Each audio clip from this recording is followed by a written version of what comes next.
Look, guys, as always, the boxing fans would rather talk about fights that aren't happening or the fights like this weekend that are.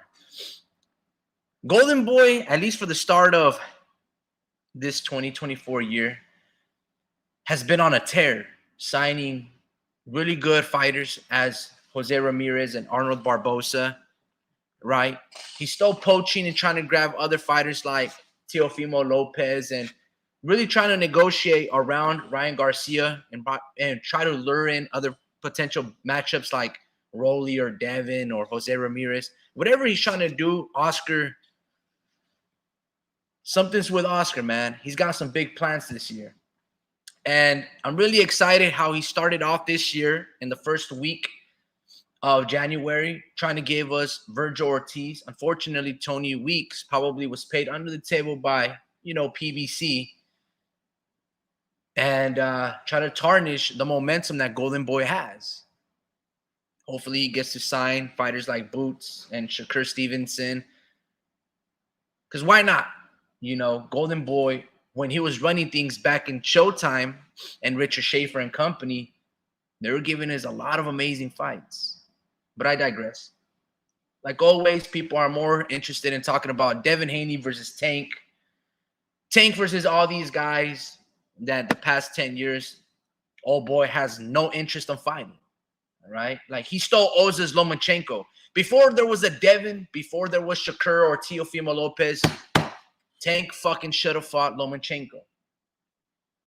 I mean, to my knowledge, he still owes me a George Kambosos fight. And that's right. He owes me, a diehard boxing fan. Tank owes me these fucking fights. Okay? Because Tank groupies and Tank fans, look, I'm a Tank fan, right? But Tank, quote unquote, fans, if he were to fight a Teofimo Lopez and let's say lose, I don't look at Tank as a loser, right? I just look at it as thank you for giving us a badass boxing fight with Teofimo Lopez, and he was just a better man that night. Depending on how close or controversial that it is, I might want you guys to run it back. But look, man, it's neither here nor there. Today's topic of the day is Jaime Munguia, and then I want to give him all the star attention that he needs because I need Jaime to be that next star and phase of Golden Boy. I need him to. Man, he's very inactive. Feels like he only fights one time a year. After that amazing fight that he had last year in February against Sergey Derenchenko, he didn't give me another fight. And I needed like 3-4 more out of him last year. Maybe he's working behind the scenes, change managerial teams, change the head trainer from Eric Morales to Freddie Roach. And I'm excited for it, man. I've been calling it for a long time. Off record, off camera, because this channel is relatively new in terms of going live. But I've always wanted Jaime and Freddie Roach to work together. I think that's a great pairing. Salute to you, Larry Liston. I have no idea what happened to Rolly versus Ryan. I mean, I know that you guys were extremely excited, you and Pachuco, probably like a month ago of that fight. But like I was telling you guys, I don't want to see that fight. It's disgusting. I would rather watch Ryan versus Ismael Barroso, the real champion, holding the WBA belt. Right, the guy who's actually active and just beat another contender in O'Hara Davis. I want to see Golden Boy try to make Ryan versus, the Apocalypto actor, the Mel Gibson film. I need to see him, man. All I can say is that Oscar is off his rocker.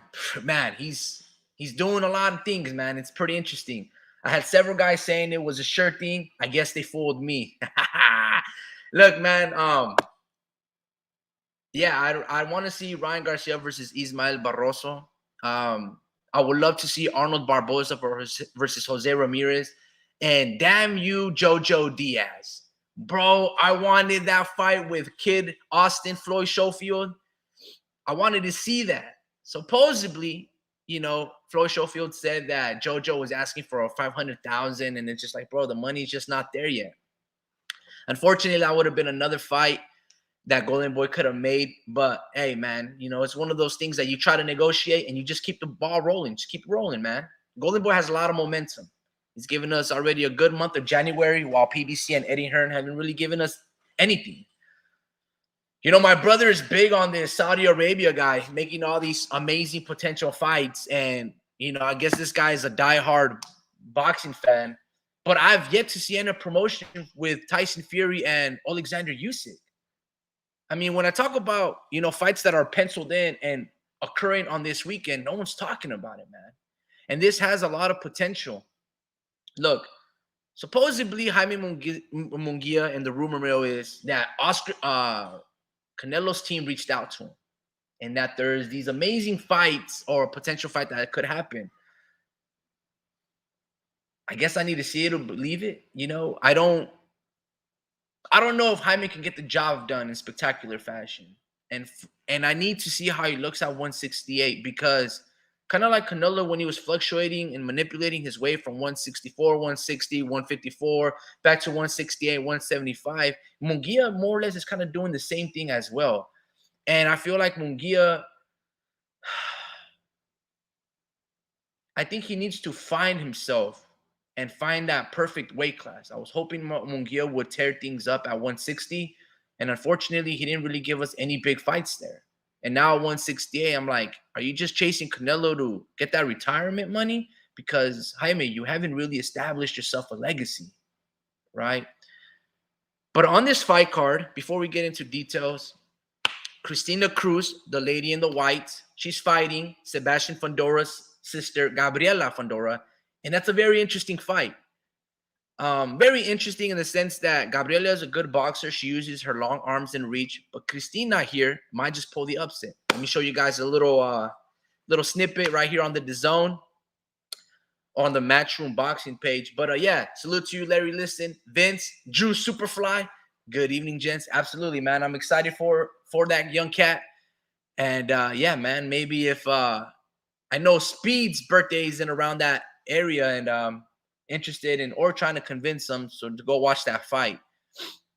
So let's check it out. If you guys think Cristina Cruz can, you know, put in some work, I believe this is her first championship fight that she's going to be having versus Gabriela Fondora, and on the undercard of Jaime Munguia and John Ryder. So check out her skills, man. See if the audio is up. Close the Pornhub tabs. All right, here we go. See Cristina Cruz immediately take the center of the ring, showing good ring generalship, controlling the space within the ring. She got long arms for the weight class. And this will be a 6-round fight at 112 pounds. Ooh. Growing Red's pretty nice with it, man. And Chris, you spent a lot of time with Cristina Cruz. You've seen her train. You've seen her work on everything that she's looking to execute on tonight. Yeah, absolutely. She's looking really sharp right now. She looks much more measured, which is good. You know, I think her amateur style kind of showed in her first fight. She was really, really busy, but now she's settling down. She's throwing more power punches. And Cristina Cruz landed a nice right hand there.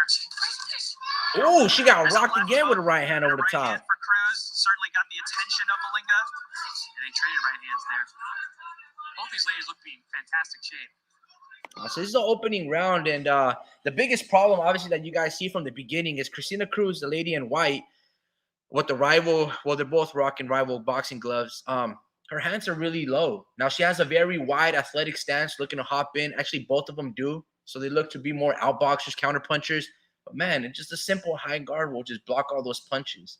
And when you have your hands rested at your hips, it's very hard to catch and parry shots. That's all I got to show you guys, man. I mean, I don't think she's going to be Gabriela.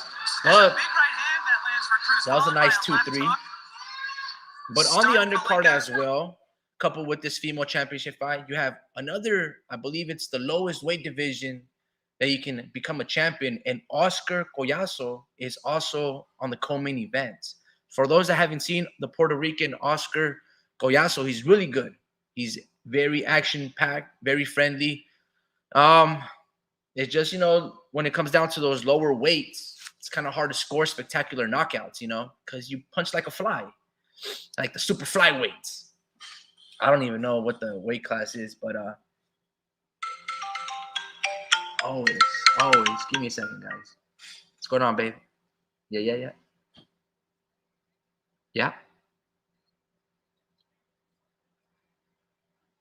Oh, they beat you to it. Hey, babe, I'll call you back in a little bit. Just text me. I'm right here doing a live. Bye, baby. Bye.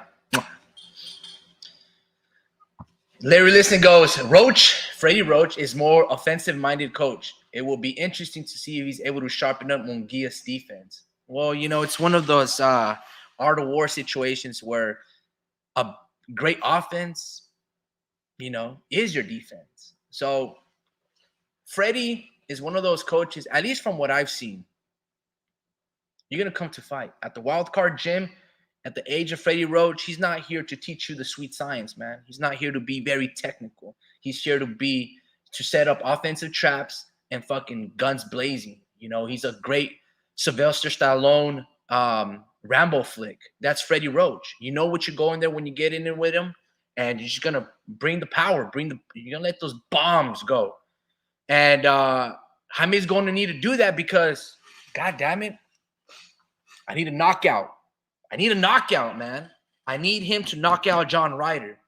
And it's easier said than done because Canelo couldn't do it. And John Ryder is very tough. He will be stronger than Jaime Munguia. He's stronger than Jaime Munguia. He's acclimated extremely well. He's filled out extremely well, 168. And he showed you the depths that he's willing to go when he was getting blasted in the early rounds against Canelo Alvarez. John Ryder, he's got heart. He's got perseverance. And he's very determined. And those three things obviously are the makings of a champion or a quality opponent. With Jaime, even though I think Sergey Derenchenko is very crafty, right? He's fought in the likes of Danny Jacobs, Triple G, Jamal Charlo, and company. Sergey is a better offensive fighter. He's got better combinations. He's got better hands, and he's willing to use his headbutt, just like John Ryder. I mean, that's how he made Canelo look like Rudolph the Red-Nosed Reindeer. He's throwing a lot of uppercuts and headbutts in between and mixing it up in the later rounds. If you go look at Canelo's face, it was pretty fucked up. But yeah, man, I need Jaime to see how – I'm excited to see how he looks with Freddie Roach. I know for a really long time, Freddie Roach has lost a lot of fighters on his stable, a lot of big marquee names. So hopefully they're able to mesh extremely well and do great things. And it starts with this Saturday. Jaime Munguia, Oscar Collazo, Cristina Cruz, or Gabriela Fandora. Amazing. I think Eddie Hearn is also having a couple of fights on the on probably the zone as well earlier on, like around 2 to 1 p.m. And he's gonna have Jose Felix Jr. Now that name might not ring a lot of bells, but he's a guy that upset the diva Gary Coley. All right, and he's fighting a guy named Lewis Crocker. Betty Crocker's, the Mary Callender's pie sister, and that's Lewis Crocker. And it's gonna be a very interesting fight to see if again, if Jose Felix Jr. can upset, the home main promoter. It's going to be really exciting, man. So stay tuned for this weekend, bro. Look, I got no time really to talk about Tank Davis anymore, man. If he doesn't want to give us the fight fans, fuck him. Like, for instance, what would Robert Duran do to Tank Davis? Robert Duran would knock him out. You see? Same Robert Duran that went up to welterweight and fought Sugar Ray Leonard. Tank would never, man. He wouldn't move up to go fight Bud Crawford. And that's the type of time that I'm on. It's like, I just want to see great fights. Fights that are actually being made. I don't care about this A side, B side. I don't care if Peter Nelson from HBO Executives is a big boxing fan and he was a kid eating popcorn with his father and they were watching Larry Holmes fight. I'm like, bro, are you going to make these badass fights happen or not? Right? Because Showtime and HBO, they left us. They left us in the dark and they weren't coming back. They were like, here's your suitcase, son. Go out there in the world and make it on your own. All right? So I got to bear with the fights that are being made. And shout out to Golden Boy for giving us, I don't know, the fights that you can possibly give us. Right? I'm excited for this year, man. Even though I've been saying in the past years that 2024 is going to be horrible, I can't be walking around with that pessimistic state of mind. Got to be optimistic, man. Like, shit's popping off. But yeah, Larry Liston says he can fight in Japan for the big money or move up. Technically, Koyazo is an excellent fighter. Yeah, man, he's great. He's a great 108 pounder, you know? He's fantastic. I'm excited to see if he can continue to be a champion, carrying the WBA strap, because, you know, Golden Boy needs as many champions as he possibly can. If Jaime Munguia is able to knock out John Ryder, I would still like to see him fight another fight before he gets the Canelo sweepstakes, because, of course, like many of you all, myself included, we want to see Canelo versus David Benavidez. I would rather see that fight before I get to see Jaime versus Canelo. You know, I would rather see Canelo versus David Benavidez, Jaime Munguia versus Jamar Charlo on the co-main event. And then the winners, you can do that. Because there's not many fights left for Canelo Alvarez. Like, do you guys want to see Canelo fight the Canadian from Armenia, Eric Bazinian, who's fighting tomorrow? No, you don't. For those that don't know who Eric Bazinian is, he's a pretty good fighter. In the last 3 fights, I've bet against him, you know, a little bit of money. Like, for example, his last fight was against Ronald Ellis. Ronald was doing pretty good, but he got knocked out in the 6th round. Kind of punched behind the head, but didn't do a great job protecting himself. Eric Bazinian, he also beat Marlo Coceres, the Argentinian that dropped and was knocked and probably deserved the victory over Eric Berlanga. This Canadian, like, do you see Canelo fighting guys like that? You don't see Canelo fighting him. You don't really see Canelo fighting in Billy, even though that would be a great James Kirkland style type of fight.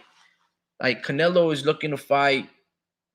I mean, I don't really know. It appears that he's looking to fight guys that have been in or around his weight class down at 154, right? Started with Jermell.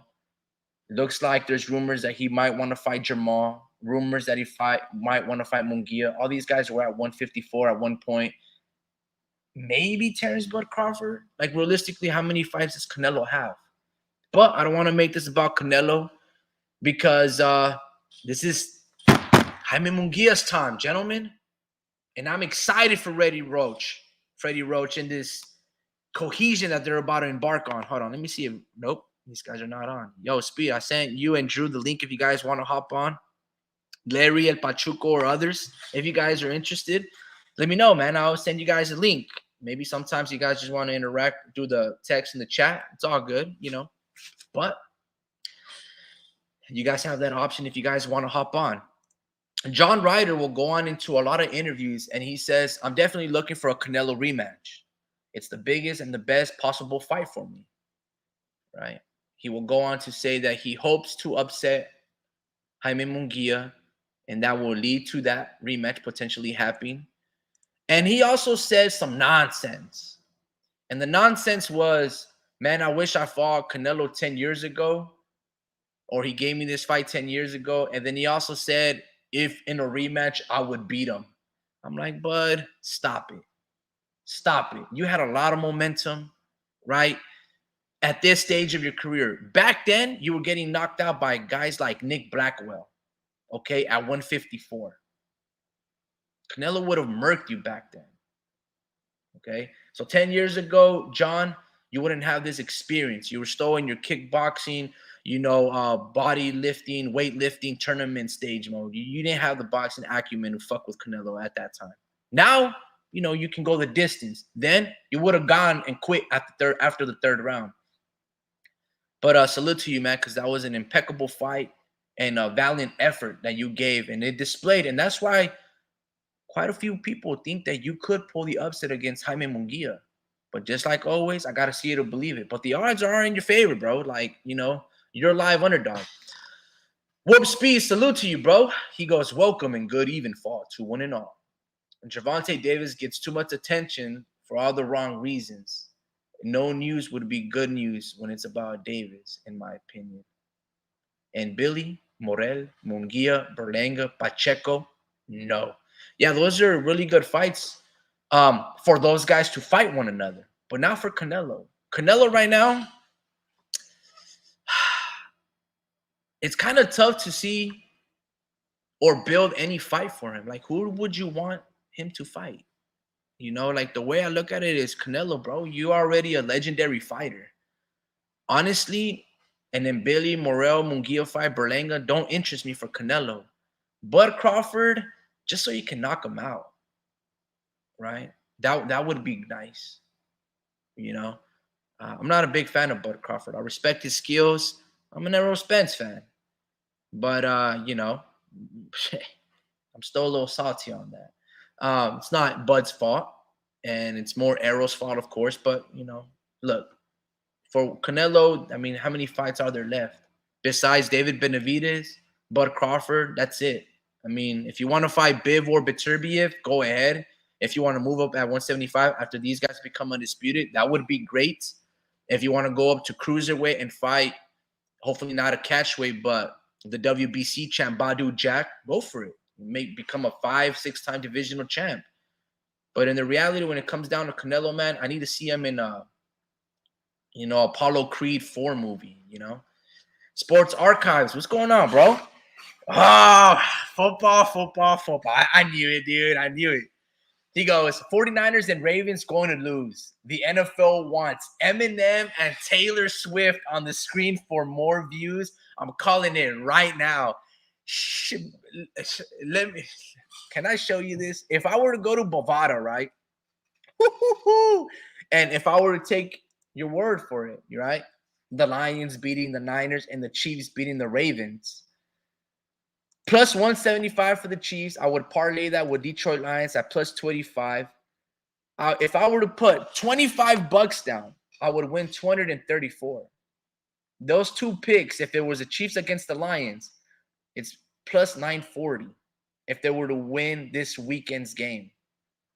And now, if you bet, let's say $100 or $75, you're close to $1,000. $75 gets you 704 sports. If you want to, I don't know if you use Bovada or, I don't know, any other search engines where you can gamble online. Check out those odds for that parlay. Look, man, to be honest with you, the Lions stand no chance beating the 49ers. It's just now I'm not saying this on behalf because I'm a Niner fan. I just feel that, and I talked about it in the past when I was getting jumped last night, and it's the Niners do an extremely great job against Jared Goff. Every time that he was his time over there with the LA Rams, we always did a great job containing him and beating him, and they had a stacked team. The Detroit Lions only have Aiden Hutchinson, and that kid is amazing. I would probably say that he's better than Nick Bosa. But I just don't see him. He needs to be mobile like Jordan Love, right? And Jared Goff, he's not going to be that. But we do need Deebo Samuel. And we also need a little bit of, the great spirit up above to not cast rain upon us. Because if he does, the Niners don't play great in the rain. For that same, conversely, the Detroit Lions over there in Detroit, they have a dome stadium. So I'm pretty sure they won't be that great in the rain. But yeah, if, the weather permits it, supposedly it's not supposed to rain. It's supposed to be 70 degrees. Niners should beat them 34-20. Right? As for the Chiefs and the Ravens, I think Lamar has that clutch gene. I think his defense and his corners like Marlon Humphreys and Hamilton and company, they can contain the mediocrity receivers or the mediocre receivers of the Chiefs, right? I know Rashid Rice is coming in late, but they don't really make him a focus on that offense. It's always like Travis Kelce. He's going to get locked down, bro. Travis Kelce all year has been a bum. Sports Archives goes, you said glazing Patrick Mahomes is okay. Only in the sense that he's proven it 6 years straight, 3 Super Bowl appearances, 6 AFC championship games. I know he's got Andy Reid and company, but the dude is a stud, bro. And if I were to pull up some highlights, let me see. I were to go here. Come on. And let me go to NFL, Chiefs, versus I don't know, Buck Super Bowl. Just need to show you some of these amazing throws that. All right, let me go to the highlights, if I may. Nice sports speeds on here. Here's a 3rd and 7. Mahomes will keep it. He's got an open field and easily picks up. I gotta skip through it just to find out these amazing no-look throws that he was doing. Some Derek Jeter, New York Yankee type of, leaping up in the air all night. And during this day, in this game here, a couple years back, Mahomes lost his 2 best linemen, right? I forgot their names. And I don't even know if I can pronounce them. But the Buccaneers' defensive line was amazing. They had guys like Vita Vea from Merced, California. They had guys like Shaq Barrett, Jason Pierre-Paul, and Ndamukong Suh. Prime players, more or less. That was a nasty D-line. And throughout the whole game, as you can see, as the first play of their time, Patrick Mahomes always had to run for his life. He goes, mute it. I don't want to hear the glaze. Hey, fair enough, man. Going back to Jaime Munguia, man. Let's see. Yo, Speed, my check real quick. Can you hear me, bro? Homie Ricky. How do I pin this? Go here. Yeah, I can hear you, bro. Okay. Well, good even fall to one and all. Good even fall to you, homie Ricky. And a good even fall to every single one of our listeners right here in this live. Thank you very much for joining us today here on another one of these lively discussions that will focus and revolve around all things organized violence in our favorite sport, boxing. And I would like to just take this opportunity to thank the homie Ricky once again for allowing me to hop on these lives so that I can provide a bit of opinionation. Or better yet, since I really don't try to provide much of an opinion, mostly reporters angling. So thank you very much for that, homie Ricky. Mr. Larry Liston, it's good to see you again. A very astute, very dead fast fan and follower of this sport of boxing. So it's always a pleasure having these type of folks here joining us and providing us their feedback, their intelligent opinion forming, and we probably would not be doing this without people such as Mr. Larry Liston and, of course, Mr. Vince Vargas, who's our very first commenter, our longest of listeners and followers. I really do appreciate that, man, significantly. And the day that he does not comment or his presence is not felt, homie Ricky, it is felt. So thank you very much for your attendance on this here missive today, Mr. Vargas. And of course, Sports Archives.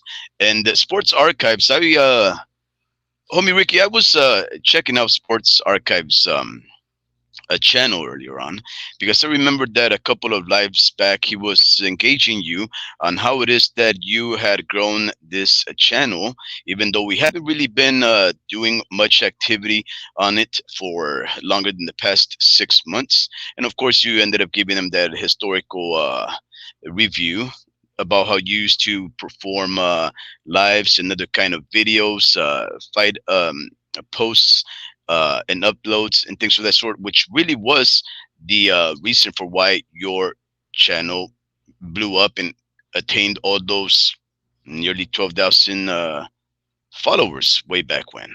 Now, look, man, long story short, you checked out his YouTube channel. What of it? Okay. Damn. What I can't give any kind of credit. I just well, anyways, what I was trying to get at, right, is that Sports Archives tends to discuss a lot of things boxing, but he has done other things, right? He's discussed other things, other sports, and I can't help but think, since you and him tend to go back and forth on your opinions on the sport of football, which is not boxing, I can't just ignore the fact that your channel, homie Ricky, has gotten the most views. Not so much about what we do on about our reports on boxing. A lot of your growth is having to do with your commentary and your videos on football. All right, Have you noticed? hold on, bud. Hold on. You got a picture. You have a picture of Jaime Munguia. I'm not trying to talk football with you, man. All right. Yeah, I no, no, no. And I'm not saying. Sports Archives because he wanted to talk football for a bit. All right. Look, Sports Archives. Salute to you, brother. Long story short, what I believe Warp Speed is trying to say, if you ever want to talk football, bro, like whenever the topic is, let me know and I'll send you the link and we can chop shop. You know what I mean? That's just what it is. Yeah, I Speed, guess that sort of sums it up because I can't talk football with you, homie Ricky. I don't look. follow it enough. Jaime Munguia is fighting this Saturday. He's fighting John Ryder. He's being trained by Freddie Roach. Mm-hmm. Are the stars finally aligning? Is Jaime Munguia going to look the greatest that he can possibly be under Freddie Roach? What do you expect out of this fight? Lay it on it, bro. Well, homie, all I can tell you is that the last time that I seen Jaime Munguia go through another coach, trainer. In that case, it was I guess it was it Morales? Who was it? Right? When he first came on with with Morales in the corner. Well, seeing Eric right there, I was quite surprised because I wasn't following all the sports news and everything. It just came to a surprise. I thought, this is very interesting. And the very first thing that I noticed, homie, is that he implemented some defensive prowess. He demonstrated some new things, mostly focused on not just coming forward with aggression.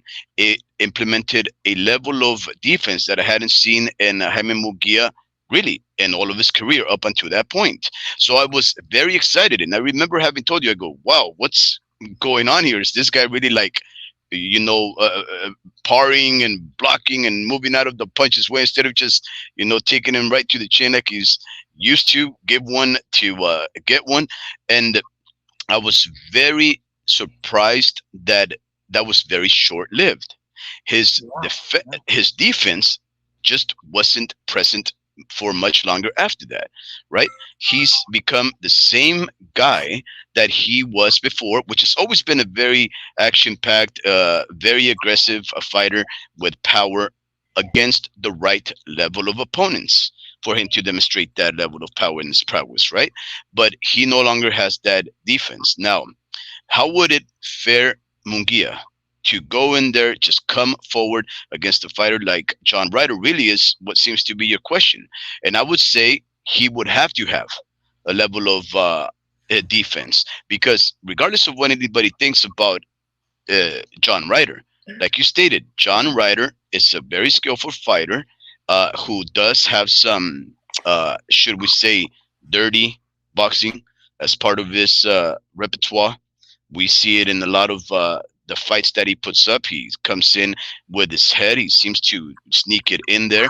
He's also very good at his punch selection against the level of opponents, not considering, of course, Saul Santos Alvarez Barragan. But I don't know if Freddie Roach is the guy that's going to bring out any more defense on the side of Munguia. So in that sense, I guess I would say John Ryder is going to look quite good himself also. The only thing that concerns me, of course, is that having Munguia just came back after having fought Sergey Derevchenko, and Sergey Derevchenko being a way more durable, I would say durable and more powerful fighter than John Ryder. I would say that Munguia will do quite well. He'll survive. He'll bring on that pressure and aggressiveness, successful, powerful aggressiveness that men such as Freddie Roach can bring out in a fighter in short notice. And I think he will get a stoppage. Yeah, very interesting. Now, let me ask you the question. You keep focusing, and a lot of people keep focusing on the word defense. Does Jaime Munguia need defense to defeat John Ryder? So that's sort of like what I hinted at, that, homie Ricky. If he survived the barrage of punches, the barrage of cleanly landed, powerful, onslaught, devastating. Exactly, It was an an onslaught onslaught. from Sergey Derevchenko. In fact, a fight that he was down on the by one round on the last on two people on two judges' scorecards, needing to win the last one and securing the win by only a knockdown, which he ended up procuring. That would have been his very first loss, right? So Like let's be he honest. survived that guy. Let's be honest. Maybe a robbery. Maybe a robbery. No, so no, I don't think it was a robbery, homie. I actually think he eked out the win by that knockdown. It would have been what you call the definition of a draw. Um, and he ended up not only taking that last round, but he ended up knocking down his opponent. So I don't think it was a robbery. Demonstrated that uh, dog, right? That dog in him, the one that is able to really bring out the championship level caliber of fights that we expect from these fighters when they want to be not only fan friendly, but also true champions, men that won't leave it up to the judges' scorecard. In that case, he did, but he still ended up almost knocking out his foe. So he endured that onslaught by that fighter. And I don't think John Ryder, as skillful and as durable as he is, I don't think he's that kind of a threat to Munguia. I don't think he needs I that kind of agree. I defense. agree on that last statement. I don't think John Ryder is that big of a threat. I kind of talked about it a little bit briefly. It was Jaime Munguia. I like Jaime Munguia a lot, right? I'm a big supporter of Golden Boy Fighter stable because I look wrongdoing, whatever the case may be, without him Mhm, with all his fighters. But I mhm. like Jaime Munguia. I've been a big fan of him since I watched him live against Liam Smith in Las Vegas. But Darenchenko is a very good, experienced fighter, amazing fighter. He's very creative. And I don't see that prowess and intellect in terms of punch placement, combination punches as John Ryder. See, John Ryder, like I said earlier, he's gonna be stronger than Jaime Munguia in terms of the physical ability to like lift weights and just look the part. But he's not that great of a fighter. Even when he was fighting Canelo, he didn't really let his hands go. When John Ryder was walking down Callum Smith, as a late minute replacement, same thing, you know. So yeah, Darenchenko throws amazing straight punches. He can hook with the best of them. Like, let me show you this hook right here. Let me put it on full blast volume. I don't know if I've ever seen John Ryder Jeez. hook with a hooker. I've never seen John Ryder give great fights or punches like that. Like, guys, check this out, bro. Check this out. What do you mean? Didn't he fight Triple G? John Ryder? No, No. Oh, John Ryder. No, no, no. This what you're showing. You're showing Derevchenko. I know, but if you're listening, which I hope that you are, I said I've never seen No, I'm John. not listening. I've never Uh, seen John Ryder do something like this. Like, oh Darren, yeah, no, he's not gonna. No, he's a very good box. Yeah, no. So you won't really see that from John Ryder, homie, and that's because they're different fighters. They approach the fight differently. This guy is a come forward fighter that gave hell to to Charlo. He gave hell to Danny Jacobs. He gave hell to Jaime Munguia, and he gave hell to Triple G. If I'm not mistaken, he took those three fighters in a row.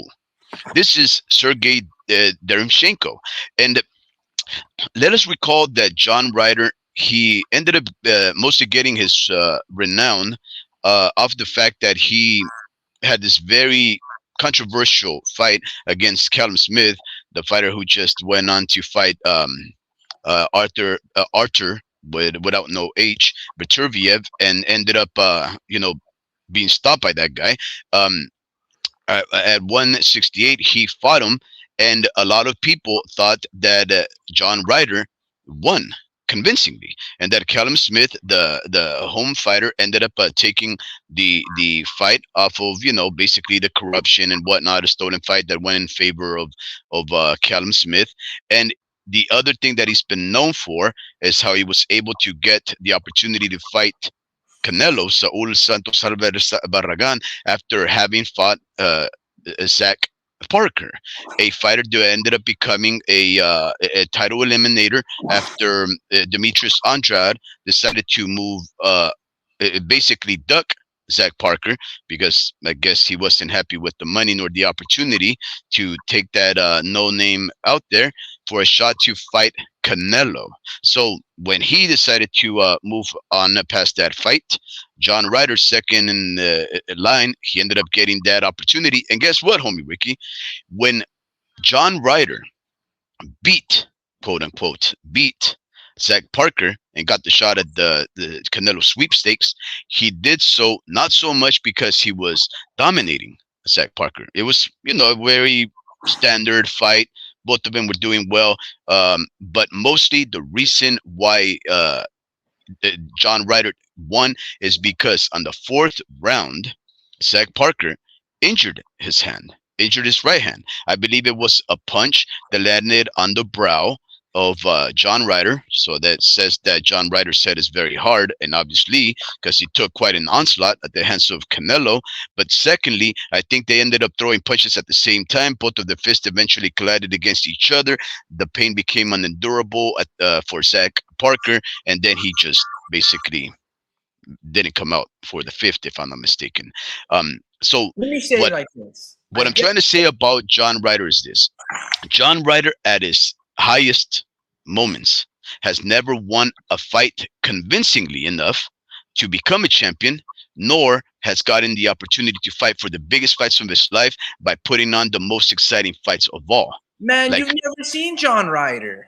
what are you talking about? I just told you all the fights that I seen uh, that John Ryder in. I Okay. just told you. What's wrong with What you? do you remember between John Ryder and Danny Jacobs? I really don't remember nothing. I remember it was, if I'm not mistaken, a close fight. I think it was a close fight, probably one of Danny Jacobs' most disappointing ones. And I believe that might have been Danny Jacobs' last fight that he has had, and he had been on a about a year layoff. But it was nothing spectacular, and it wasn't one that John Ryder dominated either. I think it was just one that he won convincingly.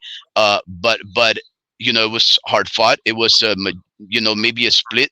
But it was nothing spectacular. It was just, and here's the thing, though, homie Ricky, both of those guys had a little bit of a layoff, both of them. So, and both of them are around the same age. So there was still some allure that the fight was going to be competitive, but it was in no way, shape, or form a memorable fight for any of those fighters. But it was not an aggressive fight. It was not a violent fight.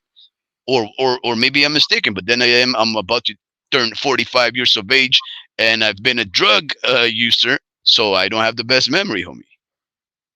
Man, then let me. It sounds like you're doing me a disservice. Let me show some highlights so Yeah, people let's can do it. know Refreshing my memory, buddy. nonsense. Refreshing my memory. By the way, those first 30 seconds that you guys saw, Nothing. it's every John Ryder fight. I'm not gonna lie, John Ryder is really never in a lot of entertaining fights. You'll probably never see John Ryder in a fight or round of the year. He's just not that type of guy. He's very crafty. To Larry Liston's point, he's a late starter, so he's always dissecting and just getting a read. And he only rarely throws combinations. He's always this pop shot fighter. You know, he thinks that he's Wilder or somebody that can just knock you out with one punch.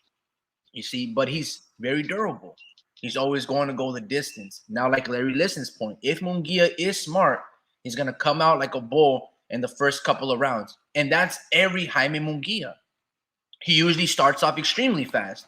If we go back to his last fight versus Derevchenko, a very crafty, amazing fighter, look at the first round. Jaime wastes no fucking time. First round. Wow. Now, to be fair, if John Ryder lands a tough punch, John Ryder physically is stronger than Derry, but he's not more craftier than him, right? So I don't know if I can expect him to throw that proper punch that Derevchenko threw. But if he throws, he could hurt Jaime, because I feel like Jaime is not really a big 168 pounder. He looks like Mikey Garcia when he was at welterweight. He can take Mhm. a couple of punches, but you gotta still trim the fat, so to speak. Mhm. Let me see. Sports Archives goes muted. I don't want to hear the glaze. Ryder will win. He's been tested multiple times. Yeah, I agree. But so has Jaime Munguia. Does your channel get deleted if you played the zone clips? Yeah, what's Yeah. unfortunate is they Unfortunately, yeah. it doesn't get deleted. I get hit with a copyright. Not so much a copyright strike, but they do give me a copyright, and sometimes it gets blocked in other countries. Yeah.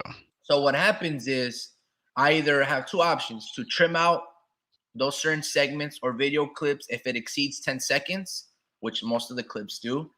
And so that's basically what happens. So YouTube Yeah. has an editor process, and then I can delete it in the app Mhm. itself. So it's pretty nice that they do that. But unfortunately, in terms of, like, for example, if I say, okay, guys, I'm gonna show a clip, um, Mhm.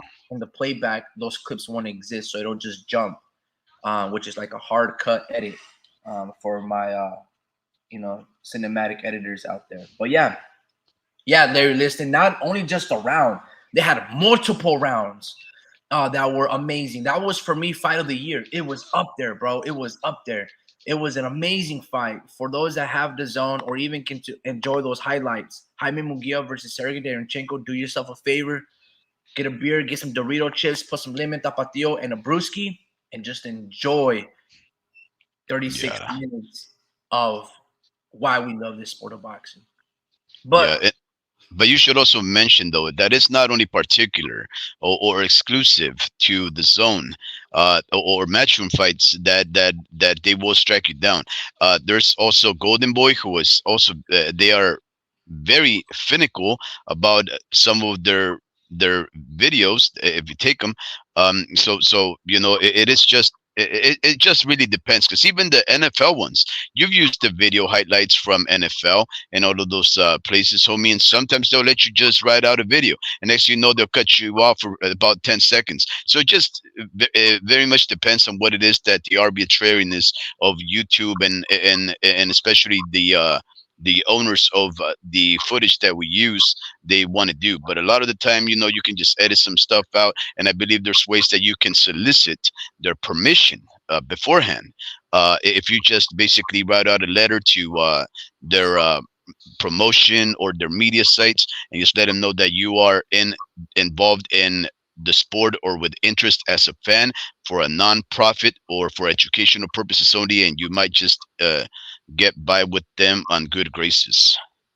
and let me tell you this, that's never going to happen, and they're never going to get you that leeway, because Sean Porter, he has his own channel, right? The Sean Porter podcast or whatever it's called, and he can't even show clips of fights.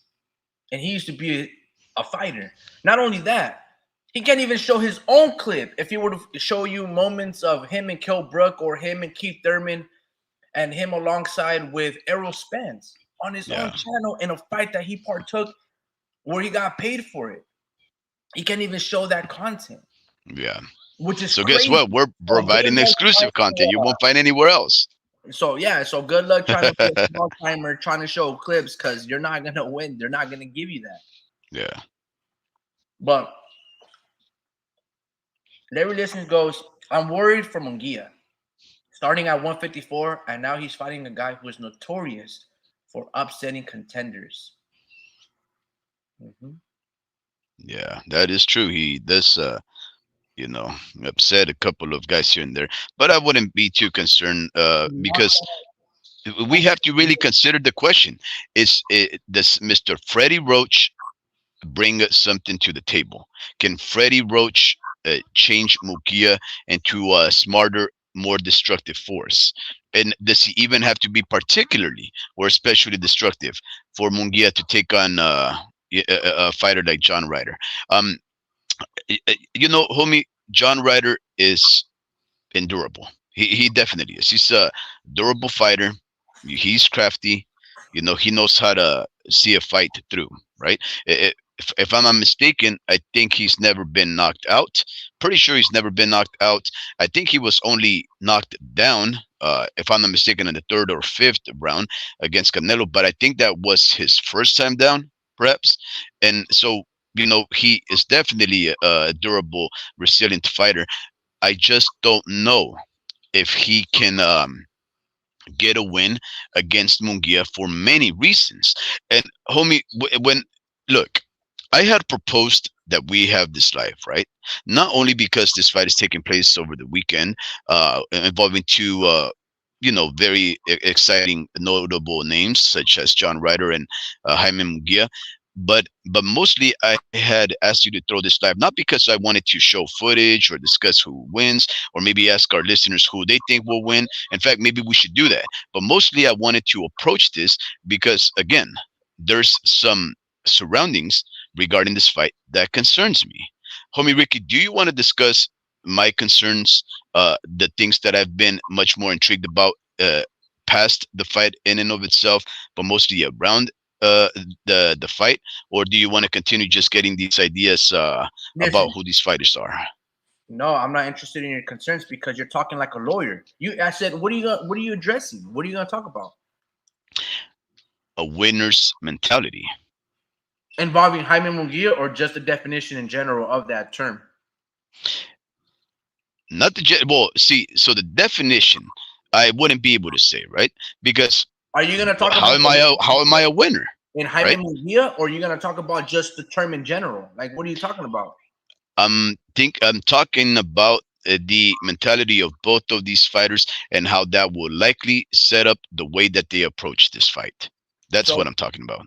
how are I you can't talk about having a winner's mentality when I've been a loser for the most part for the past 25 years. So so I how don't you want to, listen?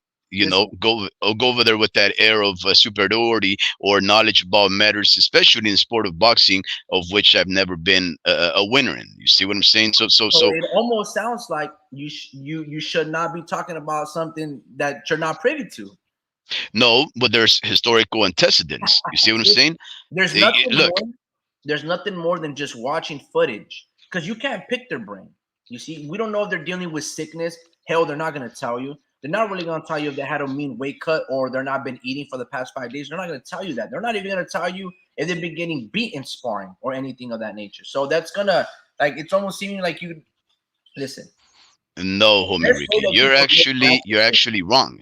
The listen. fact that these fighters, there is social media, and these fighters engage social media and regular standard media, the news reporters, all of these people, you can go in and take their own words and analyze them, and you can hold people to account based of the own phrasings that they decide to use whenever they decide to represent themselves. If you cannot take a fighter and their words for granted, then you must think that everybody's a liar, and there wouldn't be any reason to take anybody's word for granted, including yours or ours. You see, the reason why we provide opinionation, So homie Ricky, explain is me because there Teofimo might be Lopez. some, huh? Explain me what Teofimo Lopez does when he speaks or when he had that sit down with Mark Kriegel and Josh Taylor and he was wearing the Spaniard jersey. Explain me Teofimo Lopez if you want to take his words at face value. Well, Just why judge don't you tell me what are you trying to say by that? what I'm trying to tell you in short is judge them by their fights and their fight footage of recent of note rather than what they tell you on cameras because a lot of these guys, they're not going to talk about amazing restaurants like Keith Thurman in Chicago with a helium dessert balloon. They're not going to tell you that. Homie, there is a famous fighter, and it's funny that you just actually talked about him, right? That right before his last fight, his ultimate fight, the last event that he ever performed in, before he officially retired, he spoke about the possibility of being retired even beforehand, right? And guess what happened? When he was approaching his ultimate fight, and especially right after his penultimate fight, he was already discussing or hinting at retirement. What happens afterwards? His performance leads to his own retirement, right? This is Sean Porter. Sean Porter, when he had fought Errol Spence, I'm not too sure if you know about this, when he had fought Errol Spence and lost to that individual, he thought he should retire right then there. In fact, he was interviewed and stated that. He said, once I fought Errol Spence Jr., and I wanted to unify for those belts. When I fought him and I performed well and I reflected on my career, because he had done some things, but he still went on to do other things. When he reflected on that, he was quite content where he was at and his achievements and his level of acclaim and accomplishment, and especially his pay, that he said, I could retire now. But there was some work. He thought about retirement until the opportunity to fight Terrence Crawford came about. And in all this time, he had already had these things in mind, and he had already spoken them into reality. You see, these are the kind of things that I'm telling you. What is it, that famous thing that Wilder says? What is it? Believe it, speak it, believe it, achieve it, or something to that effect. There is some truth to that, homie Ricky. It's called The Secret or whatever, right? If you want things to happen, you have to believe them yourself. And if you keep that steadfast belief, before you know it, those things will become a reality. And sometimes all it takes is for you to utter a thing, and then that will happen. And a lot of these fighters, when they've uttered or hinted at retirement, soon enough that becomes their retirement. And I am concerned that in this case, John Ryder is setting himself up for retirement. Why? Because he is speaking these things. He is saying these things. I'm not psychoanalyzing anybody. He is saying these things on his own. Now, if we reflect on all of the things that he's been saying most recently, and especially in the way that he's moving, and then we decide to pastiche it with footage like the one that you're showing right now, then we can tell you right off the bat, we don't have to infer too deeply. We can say that this is likely going to be John Ryder's last fight. You put on that footage, you take his words, and then you tell me that you think Munguia is going to knock out John Ryder. Well, guess what, homie Ricky? If that is true, then this is John Ryder's retirement fight. Do you understand that? There is no the warp speed, putting words or psychoanalyzing anybody. I'm taking these fighters' words. This is what I wanted to talk about. You want to show footage? That's perfectly fine. I'm not too impressed with the footage because I've seen these fights. I'm mostly impressed about the footage and the things that they're saying. Why? Because they affect the now. These things with even Deremchenko, you can't say the next fighter that Deremchenko is gonna fight against is gonna be a fight that he's gonna win because he ended up taking the onslaught at the hands of Jaime Munguia. You're not gonna be able to say that. In fact, you can say the opposite. You can say that the next fight that Deremchenko comes across is probably gonna be his worst fight ever. Why? Because he's been beaten worse for wear. You see what I'm saying? And that's just common sense, right? If you want to take this footage for granted. But I'm trying to tell you, the footage that you're playing plays a big part, but also the fighter's mentality. Now you're trying to say, oh, I can't give an opinion about something I may not know about. Didn't you just say that a lot of maybe a couple of lives ago, didn't you say that a lot of the time that's one of the excuse that fighters decide to go on in order to discredit the opinions of people whose job it is to just provide analysis and context for the reports? A reporter in boxing does not have to necessarily have ever partaken in the sport of boxing to use his eyes and analyze what is going on in the ring in order to be fair and unbalanced. He doesn't have to, you see. So that's hold on. what I'm saying. To address that first point, before you went on this tangent of thoughts, you literally said, I can't really speak on the winner's mentality because I've been losing the past 25 years. That's what you said, and that's your quote. I didn't say that. So yeah, but in reality, that's actually just being humble. Because I've been quite successful, but I have had my faults. If you want to be humble, I'm just saying, if you want to focus on fighters' words over their actions, that you can do that, bro. You know, The Secret and self-fulfilling prophecies and Deontay Wilder's believe it, receive it, achieve it mentality. It's all good. But what I'm trying to tell you is this. Let me first, before I go to the point. No, make the point because don't distract. You're cooking. I want to read a couple of Larry Liston's comments. First, he goes, I'm worried for Munguia, starting at 154 and now fighting a guy who's notorious for upsetting contenders. He knocked out Patrick Nielsen, who was a potential world champion in like 6 rounds and beat Zach Parker in 2. If Ryder is in shape, which we should presume that in most of his fights he is, I can see Munguia tiring out at the end and getting a KO'd. And the reason Larry Listen says that is because in his last fight, Munguia was extremely tired against Sergey Derenchenko, who also is older than Jaime, just like John Ryder will be older than Jaime in this fight as well. So that is an astute, and he can say that because he's seen it in his last outing, not because Jaime is telling you I'm not working on my cardio with Freddie Roach. No. He also goes on and say, I'm picking Munguia by split decision, but it's not a confident pick at all. He beat Callum Smith and Rocky Fielding in the UK, but was robbed because he didn't have a big-time promoter behind him, so he never got the decisions. I can agree with those statements. I thought when I saw Callum Smith versus John Ryder, I did think John Ryder beat him, right? Callum Smith, like in the Canelo fight, he just laid up against the ropes and he didn't throw many punches. And that's why I knew that he was not going to be Artur Beterbiev, because he doesn't show you the grit that is needed. When the going gets tough, he does not get going. He just stays there. And you can't do that against big-ass dudes with Wolverine-like knuckles. Okay? Now, I don't know where we left off because I just wanted to read because he went on like 6-7 comments. But what I'm saying with John Ryder is this.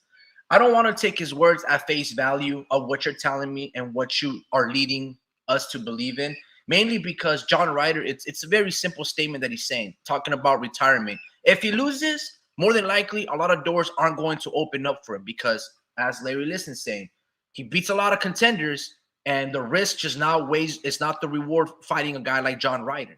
So he understands what's at stake. If he loses to Jaime Munguia, guess what? He's not getting that retirement rematch against Canelo Alvarez. So I don't want to focus so much on his words because it's obvious. If he loses at his age, low risk, high reward, more than likely, he's not going to get fights like Edgar Berlanga. Possibly. Edgar Berlanga likes to fight 40-year-olds, right, that are inactive. That's not John Ryder. John Ryder's actually been up there with the best. Berlanga wants to fight guys like Steve Rolls, the guys that have been. He would rather fight Billy Joe Saunders, who's been inactive since 2021 and up to 250 pounds. Okay? So I don't want to focus so much on John Ryder's words because it's common sense. Homie Ricky, I think you're really minimizing the importance of not only the words, the mentality that accompanies the words. You see what I'm saying? That's really what I'm trying to get at. You're focusing too much on the fact that I used the description of the angling. I wanted to go in as their words, but in reality, it's the mind state that is abetted by their words. You see what I'm saying?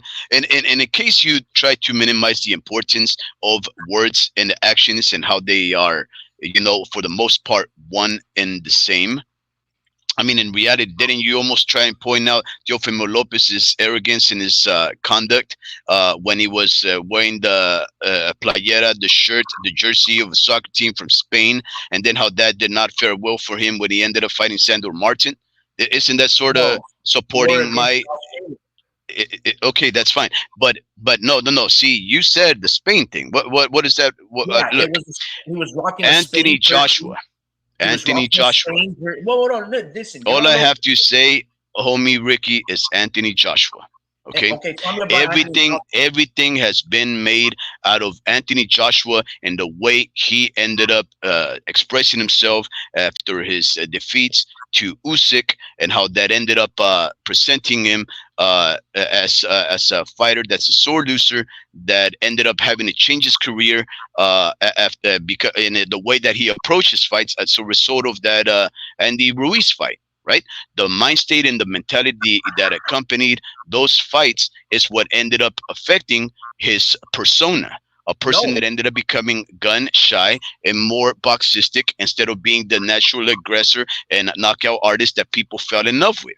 This is what I'm trying to say. But those actions of what you're saying aren't their words. You see, you're all over the place here. No. See that? Look, what I'm trying to say is that what people the words that they use to express themselves and to analyze their actions and their words is important, is relevant to the fans of boxing. A lot is made out of their words in the way that sometimes their words are supported by their actions. And what you're trying to say is no. Let's not talk about that because none of that matters. And I'm saying it absolutely matters because a lot has been said about these fighters because of such things. That's all I'm trying to say. Look, first and foremost, let's get the timeline correct. Going back to Teofimo Lopez, then we can go into Anthony Joshua. Though I want to talk about Jaime Munguia and John Ryder. Teofimo was wearing, after the Sander Martin, he was sitting down with Mark Kriegel on the Josh Taylor face down. I don't know if they were sitting down together or they were on the teleprompter or there was a screen. Teofimo was wearing, I don't know, a Spaniard jersey with a Spaniard headband, I believe. And he was talking about very strange topics. Typically things where his father was like, bro, don't fucking say shit like that, man. Okay, you guys know what I'm talking about if you guys been watching the drama. Okay, so the reason I brought up Teofimo is because if you listen to his words, you're like, damn, dude, this dude's all over the place. He's not in the winner's mentality. He's not stable. Next thing you know, he fucking wins 10 rounds to 2 against Josh Taylor. The unimportance of the words. Now you want to bring up Anthony Joshua. Anthony Joshua said nothing in the build-up for his last-minute replacement against Andy Ruiz. Everybody was hearing all these rumors. Oh, he's having panic attacks. His father is getting into arguments. Oh, he's getting knocked out in sparring. You never heard Anthony Joshua speak any of those things. Now, in terms of his tantrum or his mental breakdown after he lost to Usyk on the rematch, the hip hip hooray situation, okay, that was more of the actions didn't follow the mentality of him, not based on what Anthony Joshua was saying. Anthony Joshua wasn't talking about retirement or if this is the last fight that I know. It was basically like, how the fuck did you beat me? I trained so hard. I almost knocked you out in the 10th round. How were you still standing and came back in the 11th and almost dropped me? That's what he was in disbelief. It had nothing to do with the words. And then going back with why he became gun shy, that he didn't become gun shy after Usyk. It was after Andy Ruiz. So a lot of these things are all over the place. So hey, I like this. I like this single that Mr. Larry Liston is. This is I like this. See, Mr. Larry Liston says Dio is being controversial for the sake of it. He's trying to make himself seem crazy so people would bet against him. Okay, that's yeah, that, hey, I mean, that's genius. That's a stroke of genius right there. If you ask me, it was a giant scheme by the betting industry to make him seem mentally off so they would bet against him. So that one I have a bit of contention in because that would indicate that would necessitate Teofimo Lopez being in part of the scheme, and who would be the one to approach him to to go about an angle and speak like that and to really go over there and make himself look that vulnerable just for the sake of the betters. I think that's a stretch, Mr. Liston, but I do understand what he's saying. The stroke of genius of acting like you are vulnerable and going crazy and like the world outside of boxing is going topsy-turvy, that would definitely make him seem like that he would be subjecting himself to a potential loss at the hands of a former undisputed fighter who to that moment had not had any official losses. I do like that way of looking at the things. And I'm not too sure if it's true, but if that would be the case, then that's another one of those things, homie Ricky, that even when you say negative things, if your intention is quite the opposite, in other words, to win, because it's a strategy, then that is, again, important because that all is focused on the fact that words have power and words leave impression. Yeah, I know words have impression. Like that's where the message goes. You're supposed to kill the messenger, because if you let that dude speak and he receives a scroll to where it's supposed to get, those words can empower a whole nation. Of course, I'm not saying words aren't important, my guy. I'm just saying. Oh no, that's probably not. Yeah, like in this one, I don't know. So again, Mr. Larry Liston, it doesn't. And so, like in this case, he Mr. Larry Liston goes on and says, "By the way, I'm not the only one who thinks that. That way, everyone is betting on Usyk, although Fury is the real favorite and will be the A side on the judges' scorecards. You see, that's how you steal money from the average Joes. Now, of course, but if you look back Hold on, at, hold on. if you look back at I've let you cook Tyson that. Fury, Tyson Fury was the heaviest it's ever been for a fight. Right? That man was not training for a guy who's never had a professional boxing fight in his career. That man was not taking himself serious. And that's really what happened. Sometimes it's as simple as that. Not every time is there going to be this grand conspiracy, because a lot of the time these people are fallible people that do make mistakes and do miscalculations. And in the case of Tyson Fury, he was living, I don't know, his best life, having been paid millions of dollars for fighting Chisora and Dylan White, and just having the beautiful wife next to him and traveling the world and making a bunch of videos pranking people. That's what he was. And he ended up seeing this guy who's never stepped in the ring, and he says, why do I have to worry about him? I'm arrogant enough to know that I am a champion who's beating a guy who had nearly 40 knockouts to his name, and I'm fighting a guy who's never once had a professional fight. Yeah, let me eat all the burgers that I want. He didn't take him serious. He got hit once flush in the side of the head. He ended up getting rocked by it. And then he realized, oh, this guy came to fight. I thought we had agreed this was a 10 round, or maybe it was 12 round, but wasn't it a 10 round exhibition fight that was just made a professional ranked fight the last week prior to it? I mean, it was supposed to be just a fun fight, a money fight, the equivalent of a YouTuber fight. So I don't think Luke Fury took himself seriously, and you can still put money on that. So first of all, I don't agree with none of that. And the reason being is the reason why Tyson Fury took the Ngannou fight. It's simple, because if he loses to Usyk, guess what? He's not getting an Ngannou check. So he made a business calculation. That's as simple as it is. Let me fight this dude in between when I'm a champion and coming off beating Wilder and all these guys, and then have that tough fight. It's not about, look, Tyson Fury is not that smart, and Teofimo Lopez is not that smart. So when he goes after getting outboxed by Sander Martin and saying, do I still got it? And then when he notices the cameras there, right? But he lost that fight. He got dropped twice. He didn't have a big-time promoter, Sander Martin, and they gave it to Teofimo Lopez. Look, I don't want to talk bad about Teofimo because I met the kid. I met the young man. He's helped me win a lot of money in a lot of big fights like Lomachenko, like Josh Taylor. So I don't want to say nothing bad about him, okay? But there's a reason. You know what? Wait. So you only say bad things about people you haven't met in person? What kind of biased crap is that? Just because some guy was winning you some money, you're gonna say nice things about him? Come on, be unbiased, bro. Say the truth. It's not about. Say what's on your mind, bro. Look at his actions. Ducking the work. He has a very fickle relationship with his father. All right. Same thing with his wife. Same thing. Like I thought Rolly was his boy, so he leaks a sparring footage of him fucking him up. Why would Tio try to burn all these bridges? He tries to make a fight with Ryan Garcia, and then he tarnishes Golden Boy's name. He's like, oh man, these guys try to lowball me. And then Golden Boy reaches out to him. He's like, bro, when did I ever lowball you? And then Tio keeps his mouth shut. The dude's all over the place, but he's an amazing fighter. This is why I don't want to focus so much on the words of these fighters or try to interview fighters, because they ain't going to tell you shit. And they ain't going to tell you things that you want to hear. And they're not going to give you access of the good stuff. Okay? So that's why I don't really want to focus so much on these simple regurgitations. Now, Larry Liston. Then, man, you must be a bad reader, buddy. You must be a bad reader if you can never get the subtext of what's going on, man. You can infer the implications and insinuations of a person's words and actions. Hold on.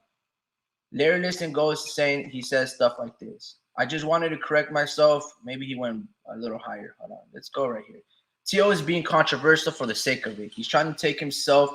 Seems crazy, so people would bet against him. 90% of people were picking Taylor. Imagine how money Vegas ranked in after that fight. The fight wasn't fixed. That isn't what I'm implying. But I'm implying that he was the real favorite. I believe they did the same thing with Fury and Ngannou to move down the odds in Fury versus Usyk. And by the way, I'm not the only one who thinks that. That way, everyone is betting on Usyk, although Fury is the favorite and will be the A side on the judges' scorecard. You see, that's how you steal money from the average Joes. I want to focus on that part. Okay. And you talked about when he was saying those comments, Speed, you were talking about how, you know, he looked extremely fat and lived his best life. Ever since the Deontay Wilder second fight, Fury hasn't cared about looking in shape. He looked fat in the trilogy. He looked fat against Derek Chisora, Dylan White. He looked like shit against Francis Ngannou. This is fucking damn near 2 years that he's never focused on physique.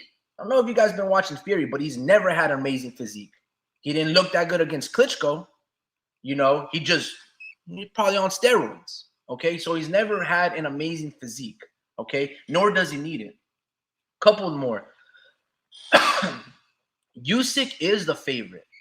Okay, because you guys are praising and giving Tyson Fury too much respect here. He looked horrible against Otto Wallin. Are you guys gonna tell me that he made himself look horrible against Otto Wallin on purpose for the betting odds to get closer? Absolutely not, man. Look what Joshua did to Otto Wallin. Usyk is 100 times better than Otto Wallin. The reason why Tyson Fury took that fight with Francis Ngannou is because he realized, A, I'm not in shape. B, I don't even care about boxing anymore. He's not interested in becoming undisputed. And he realized if I get beat by Usyk under these conditions and how I am in this state of situation, frame of mind and my body and my physique, that Ngannou paycheck ain't going to be there. But Usyk will always wait for me. He will always be there. It's the same thing. It's always the same thing. It's as if Floyd Mayweather took Conor McGregor first before Pacquiao. I don't even know if he fought Pacquiao after or before the Conor McGregor fight. I think he fought Pacquiao before Conor McGregor. But it's the same situation. I don't know if Speed dropped off because internet or if he was just like, man, this guy's cooking me, bro. He's kicking my ass in his argument. Nah, man, look, I don't agree with those things. I don't think Teofimo is in cahoots or Tyson Fury with the casinos. The powers that be dislike these guys. Okay, now they like Teofimo, especially when it came down to the odds of Lomachenko, right? But the powers that be don't like Tyson Fury. They never have. There was a time when Tyson Fury, I think this was going up into the Klitschko fight, he was on his he was all against like the LGBT. He was fighting the powers that be. He was going after everybody. And he was talking about, look, I don't even know if I should be talking about what Tyson Fury was saying, but if you guys know the history of Tyson Fury, he used to be like O'Hara Davis that would just speak his mind about certain topics that were very important and still are to this day. And he was going up against the Zionists and the Jews and money and all these things. And he was like, nah, we've gotten away from the Bible and religion and man and woman. And a lot of people hated him. That's why they try to tarnish his reputation. That's why he had to flee the country. That's why his boxing license was suspended in the UK. Tyson is not that big of a thinker, right? He wears his heart on his sleeve. So I can't give you guys that, all right? Because his actions, not his words. You guys got to go based on his actions. They don't follow in that order. Teofimo Lopez, you can tell that he's a thinking man and he thinks about grand things because if you just go look and follow him around or what he's been, he's always quoted Socrates, Sophocles, and all these other Greek philosophers. And you go to his IG page, he's always quoting these things. But I don't think he really truly understands certain things, okay? Because look, again, I don't want to dive in too deep because this is some other shit that I don't really care about, man. You know what I mean? Like, unless you guys are interested in this, you guys just be like, yeah, talk about this, you know? But this has nothing to do with Jaime Munguia and John Ryder, you know? And if, you know, Speed wants to go back and talk about the winner's mentality, all I got to say is this. John Ryder is a winner. He's a winner in life. Because I'll tell you this, and I can vouch for John Ryder to beat Jaime Munguia. I'm going for Jaime because I want him to win and get the knockout. But in reality, if I take a step back and not just always try to side with Golden Boy, I hope John Ryder does beat Jaime Munguia. And the reason is this. if the rumors are true and he's supposed to get a Canelo fight, that means I'm not going to get David versus Canelo. And I want David versus Canelo over Jaime. So John can ruin that. I'm all for it. 2, I can trust John Ryder because he's not going to quit. Okay? He could have easily quit and gave up after Canelo was battering him and dropped him after 6 rounds. But he decided to dig down deep, like Jaime dug down deep against Sergey Darenchenko after the 1st round, after the 5th round, and gave us an amazing fight. Same thing, John Ryder. So I don't know if Freddie Roach can make Jaime better. Okay? And I don't know for that reason if Jaime is even better than Danny Jacobs. But I know John Ryder is going to bring it. It's going to be very tough. And I'm excited for this fight. Now, on the fighter's mentality, I don't care about his words because he showed me all that I needed to know in his fight against Canelo Alvarez. That's it. Where's Speed at? He keeps hopping off, bro. Yo, mic check, bro. Can you hear me?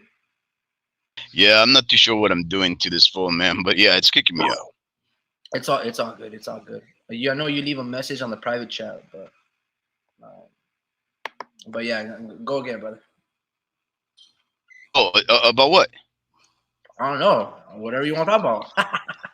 No, I'm not going to talk about that. You have no interest in it. This is your channel. I'm not going to take over your channel and everything like that. When you shut down the angling that I wanted to go in. See, homie Ricky, you're the opinionated one. Listen, hey, yo, relax, bro. I barely started talking and you're already cutting me off. All right? Listen, I am the reporter. Right, that's what I like to do. I like to do deep dives. I like to research these things. I like to present them to make you guys think. Right, I like to take the news of the day. I like to research them quite deeply. I like to go into history to determine certain patterns, some points of validity, and counter arguments, so that I can present things that I find interesting in hopes that you guys will too.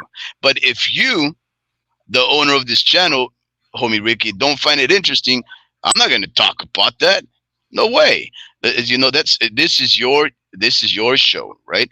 I'm not the opinionated kind. I don't really care too much about providing my opinion. Again, I don't value too much my opinion. I mostly am interested in understanding the sport, understanding these fighters, and providing some reports with context and evidence to support what I'm reporting. But I don't really care about the opinion. Like, for example, you can break down fights. You can do color commentary. You can do play-by-play. You're very great at it. And you can give your opinion, right? Everything that you've stated so far has been an opinion, right? No. But it's only been an opinion. It's been the facts. Right? It's not been a fact. Anything that you say, it's an opinion up until the moment that it's proven. Otherwise, whatever is happening and you're already stating is a point of fact, because you're speaking on facts, right? But if you're gonna forecast the future based off footage and otherwise, you're just gonna be providing an opinion up until the moment that it happens. But as far as opinion making and you asking me for counter arguments or even arguments that it would be pro yours, it's not going to be easy for me, because I really don't care too much about forming opinions when I don't value my opinions, because I like to be surprised by these things. You see, I like to research history, and I like to be surprised by the sport of boxing. Remember, the one thing that I appreciate in the sport of boxing is, one, the underdog and the puncher's chance. I never count out a fighter. So I try never to choose a fighter for who will win, because I hope every single fight that everybody is proven wrong, that a lucky punch is thrown by that person, that no-hoper who just had a dream that he would upend the world and surprise everybody. That's what I live for. So I'm just wanting to let you know, if you don't want to talk about a winner's mentality or even the mind state of a winner and a loser, well, what can I say? This is your show. But it's funny because everything that I spoke about Teofimo, Anthony Joshua, and all these guys, that's what happened. You guys are trying to rewrite history, and that's not what occurred. You see, Who's no these guys? disrespect Who's to we Gary guys? Liston's point of view, but when he talks about his giving opinions about how Teofimo and Tyson Fury are manipulating the market for the betting odds, and I'm like, bro, these guys are not thinking that when they're fighting. That's I agree with you. I Might be agree with you. thinking that- hold on, they might be thinking that for a build-up to bring in views and have people talk about it. Yeah. But that's what you, in essence, want to talk about. They're look. You can ask them a question, and they're going to talk about like, yeah, look, man, if I lose this fight, I'm more than likely going to retire, right? If I win this fight, I'm back in that Canelo sweepstakes. Now, you might interpret that first sentence as, oh man, he's thinking about losing. Every honest person in this world thinks about losing. For example, I got a girlfriend, right? It should occur to your head that one day she might cheat. Now, I'm not saying I'm doing something bad. It's just you have to have self-talk. You have to be honest. You have to cover all your bases. You have to think about, I have a job, but let's say I lose it. Let's say I get into a car accident. You have to think about the things that you don't want to think about because you have to take preemptive measures to make sure you got your faculties intact. So if a fighter talks about losing, guess what? It's a possibility. You got to think about all possibilities because that's how you cover all your bases. Now, you could be arrogant and never think about losing. You can dream about winning. You can walk, your head up held like you're a winner, and that's fine. And you might never lose. I'm pretty sure Floyd Mayweather never thought about losing ever again. And he told you after they robbed him in the Olympics, he said that he would never lose again. And he would make sure he did everything properly right. And that was, I'm going to fight at this state. I'm going to be in pals with all these people, and I'm going to take control of his career. Okay? Now, if in an interview or these words, unless you have deduced certain interviews, and if you follow John Ryder from 10 fights ago and how he talked then versus talking now, while excluding age and where he is in his career, if you had all that information laid out for me right here so I can go back and forth in the tabs and you want to talk about You don't need to. You don't need to. Then I can't just take your word at face You value. don't need to. You don't need to because, again, he's never said nothing like that, right? He's never spoken words about retirement. And he's doing so now at the age of 35. So, homie Ricky, how many boxers do you know that are 20 years of age, barely starting their career, and they say, if I lose, I'm retiring? None. None. Why? Because they have youth on their side. They have the eagerness, the exuberance, the excitability, and in fact, the blindness that accompanies youth that does not allow you to think that way. Right? It's almost like in politics here in the United States of America. Right? They always say that you're a Democrat while you're young and innocent and immature, and then you become a Republican once you have a family and responsibilities, or something to that effect, right? When at least when people imagine the old-fashioned JFK Jr. The Democrats, that's what they used to say. The idealists, the dreamers, the ones from the '60s, the children of the Boomer generation, the hippies, right? Those guys. That's what they used to say until reality struck. They ended up maturing. They stopped being idealists because the reality of life forces you to leave those ideals behind and accept the realistic side of things, right? You can dream about peace and love and flower in your hair until the time comes you have to duke them out and fight and be violent and survive and find a way to feed yourself without the aid of others providing you shelter or food and all the other niceties in order for you to survive, to continue on with your idealistic dreams, right? And that is the same thing that happens to fighters.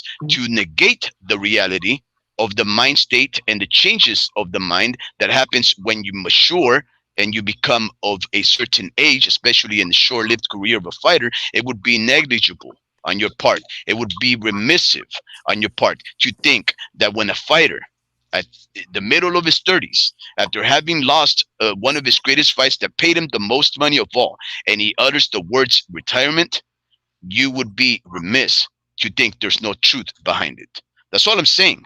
And so contrary to somebody like Mr. Larry Liston, who's obviously very pessimistic and cynical about the sport of boxing, I still am ignorant and idealistic enough Right? to expect that these fighters, knowing how much peril and harm they expose themselves in every single time that they fight there, that they are gonna go over there nonchalantly with an air of arrogance and corruptibility in order to expose themselves to harm, subject themselves to possible peril in order to make millions of dollars for other people when they themselves are already getting paid millions. Tyson Fury does not need to sell his booty for the profiteering of men and women that don't have nothing to do with his career. Because guess what? He is making money. He doesn't have to play with these shady chain smokers in these dark rooms passing out brown bags full of money, because guess what? He himself is a shady character in the dark room chain smoking, and he already has money. So I agree with you. These men and women don't have to sell themselves out in order to lose or to look bad. Sometimes that's just who they are. That's their nature. How many times has Luke Fury not been accused of ducking Undisputed because he knew that it was too much of a burden to fight for the biggest of stakes, because he was always going to be the favorite fighter? He always needed to have, at least initially, people thought he needed to have the position of the underdog in order to perform. But once the stakes were up there, he never wanted to take the biggest fight of all, because guess what? He was supposed to be the favorite or something to that effect, right? So all I'm saying, homie, the importance of the fighter's mind state has a lot to do with how their careers will fare and how they will fare in any particular fight. I think the mind state of Luke Fury was one of relaxation and dismissiveness, and that passivity ended up exposing him to a very tough night against an amateur and Francis Ngannou. And it shows in his demeanor. It shows in his weight, weighing almost 300 pounds, looking the worst that he's ever looked in his career. I think everything indicates that he does not have to do some shady backroom deals in order to look bad in the fight, because he himself has started to not care about the sport, and it shows if you just pay enough attention. But that's all I wanted to say, homie. I mean, the mind state of a fighter is important. I never said that it wasn't. And what you just said, when it came down to the fighters in the winning mentality, of course the mentality pays into the career of a fighter. It pays to the career of why you wake up and go to sleep tonight so you can go function tomorrow at work. That's logic. But you weren't doing that. And I told you to give me a definition of the winner's mentality, and you wanted to focus on their words. And then you gave me a super vague, like an attorney statement. And I'm like, what are you going with this? Look, if you want to keep it simple. No, I didn't tell you there's a definition. I let you talk uninterrupted for like 20 minutes. Listen, if you want to focus on a winner's mentality or a fighter's mentality, you have a son who competes, who spars professionals, who spars fighters 30 pounds bigger than him, okay? Who maybe want to become a professional soon in this year or 2 years from now. Why don't you ask him those questions? And then revisit that conversation about the winner's mentality a year and follow his journey like the director that made Boyhood, okay? Every single year, and just see and ask him that question, the winner's mentality. And then at the end of 10 years, compile all the footage that you occurred and make it into something. And then you're going to find out what went wrong between then and now. Was it heartbreak? Was he ate and drank and he partied? Did he get into an accident? Did he quit? What happened to the definition of that? That would be much more important than John Ryder just saying, hey, if I lose, I might retire. So do yourself. I don't even have to go that far, homie. I don't even have to go that far, right? The fact that my son, who is a fighter, has already had a loss, and it was actually quite a, in the amateurs at least, it was a devastating loss. It was a devastating loss, in my opinion, one where he ended up even getting dropped in. The fact that he was able to overcome that humiliation and continue to fight on right? It But already maybe, indicates that he is already in the fighter's mentality to be a winner, the winner's mentality. absolutely. But then, of Or course, persevering, go I also first. know that he's the person who ended up having his nose broken at the hands of his uncle, and he continued to fight on, right? But then we also Absolutely. know that his uncle is the type who took one fight and then he questioned his own career and he never fought again. There So you we go. already know the winner's mentality versus the complacent. I'm okay with this mentality, right? And I You all I'm should have saying started is already John with that. Ryder. All I'm saying is John Ryder has that. Oh, okay, I'm all right with this mentality. And Jaime Mugia is speaking like he still believes in himself and he's going for solo and dolo. He's going for the knockout win. And that's all I'm saying. That's sometimes all it needs to take. And when the conditions are right, that's more than enough to anticipate what happened in the fight. That's it. If you disagree with any validity, that's great, homie. That's perfectly fine. But yeah, that's all I wanted to say. If you don't want to address that, that's great. Hold But on. But let me tell you, my guy, that's not what you said for the past 40 minutes. You went on a rabbit hole. And you barely came what should have been your opening statement when you wanted to talk about the winner's mentality. What's your last sentence right there? And on that note, man, Drew, mic check real Yep. quick. How you been, bro? Good man. is that you, Drew? Good man. Good man. I didn't want to interrupt you guys because like I have a Don't worry lot of about that. That's homie Ricky's job. nah not because You're wrong. before I get going into like any subject, I've been Mhm. putting in some work on You've like been cooking. some on some social medias, but I was gonna let you know when you create these thumbnails, put the uh put the follow us on like TikTok and Instagram, like put the username right there and shit, because I'm posting like the links to correspond, like all that stuff. So man, I've been on a roll, bro. Like we've been on a roll because I've been you guys been giving me some ideas, but For sure, for yeah, sure. dude, it's fucking it's dope, man. Yeah, Just to man, just elaborate on what you were saying, what do you mean? Do you want me to like post the TikToks and like the URLs of it into like the chat box, into the description box? Like what do you mean? Or like the hashtags or what? What's going on? when you're creating the thumbnail, put like how you add people's pictures in there and stuff. Like you're like photoshopping people's pictures, like a photo of when you're creating the thumbnail. Like when you put like Gabriela Fondora's picture, you know how you do that? You're doing that part. We'll add like a text box and put follow us, on Instagram. Like, can you do it on there, or is it just pictures that it's allowing you to do? Yeah, my bad, bro. When I opened up that YouTube, my thing started to glitch. But give me a second. Let me remove this real quick. I think it's just my reception. That's Wi-Fi is giving me Mm, 1 bar. mm. But yeah, I think I understand what more or less that you're saying, bro. But And if I not, guess I and would if have not, to. just put it on the title. You know, if you can't do that, you know. So, if not, it's fine. We're just trying to get more views. I realize we pretty sure people have been watching my memes and all this shit, or like the shit that Actually, we've been thinking about. wouldn't that be a fun thing, homie? Since you like doing footage a lot, show the memes that the Drew's been working on. Yeah, yeah. Well, hold on, just wait.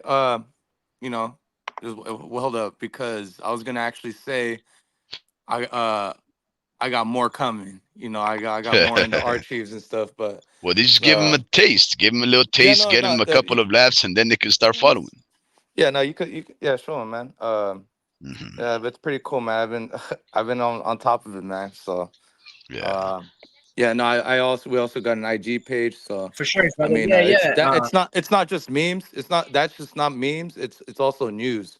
So you guys like tell me like news and shit. Hmm. I want people to take us serious in a sense and not like be like, oh yeah, this guy's just talking out of his ass and just talking shit. Like I also back up fighters and also like support some of these fighters. So like news and shit. Like tell me like what's more important. Like oh yeah, this or and I can do both. News and memes. So we mix them up. Because it says Yeah. memes and news page, you know. So Yeah. I want to not I want people to take us a little more serious. Um so I want to be a mixture of that. But yeah, man. Well, I think people, I think the people that listen to us, Drew, already take us seriously enough. Yeah, And I'll tell that's you, what I'm saying. and there's really no reason why, right? Yeah, it's serious. We're not biased. We're not Hmm. jokers. We don't come over here and scream at everybody and call people Cuz names. So we're good. It's just, yeah, and you know, Yes, plus we do. you you can't do, play boxing. Like it's yeah. funny, but it's not like boxing isn't funny to an extent. So Hmm. like you can't really like I do jokes where it's not like people dying and shit. I don't do that dark shit, you know, like it's mostly all fun and games and shit. Like, you know, it's probably making Bernard Hopkins laugh, or you know, cuz I know I've been seeing you know, some professional fighters look at our stories already. So word gets around. It's just you get more engagement on TikTok and shit. So we're just gonna continue to be us. We're not Hmm. trying to gain like hella followers. Like whatever, whoever follows and listens to us. Like we're not gonna sell our soul for nothing. You know, like Yeah. so. In fact, Drew, the fact that you're bringing a lot of eyes to the channel with your memes, which I gotta say, they always get me laughing, man. I mean, they're just hilarious, right? They're Mhm. silly. Don't get me wrong. I was quite concerned initially because I like to conduct myself in a manner that is befitting my age. Right, like I'm about to turn 45 years of age in a couple of days, so I like to conduct myself like a mature individual that has three children, and I love the sport, right? I respect these fighters. So when you throw memes out there, I have to be honest with you. I was like, what's this gonna do for our appearance as a channel? But then I said, look, we really are composed of units of three individuals, And each you with can different opinions, right?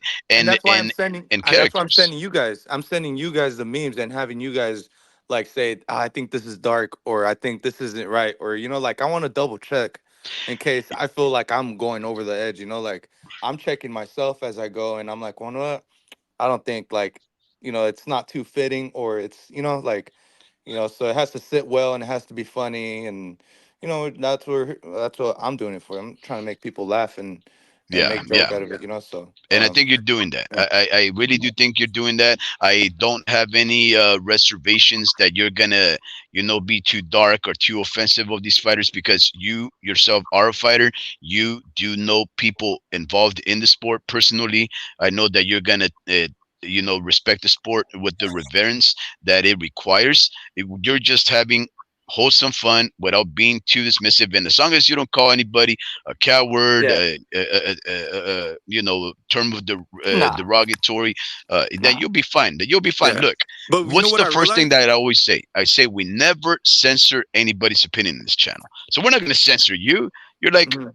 a third leg. Yeah. One more thing. One more thing. I forgot to add. Yeah, Hmm. I realized that your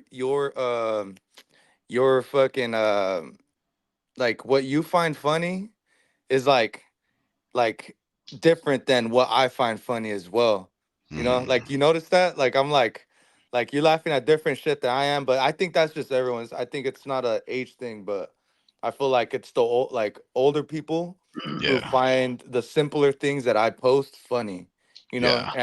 and it's the complicating ones that I make that where people have to think about like oh wait, and they have to kind of stay on top of the news, you know, like with the Rolly and Teofimo, like who Hmm. would have known that Teofimo like released the footage, you know? So I think it's putting more light into that and you know, trying to like, Hmm. you know, create more I don't know, more views on that, you know? It's like, you know, just let people know what really happened and like, oh, why is this a meme? Let me check out what happened between these two guys, you know, like let's check out that, you know, like that sparring footage. So Yeah. I feel like it's also a hardcore meme page.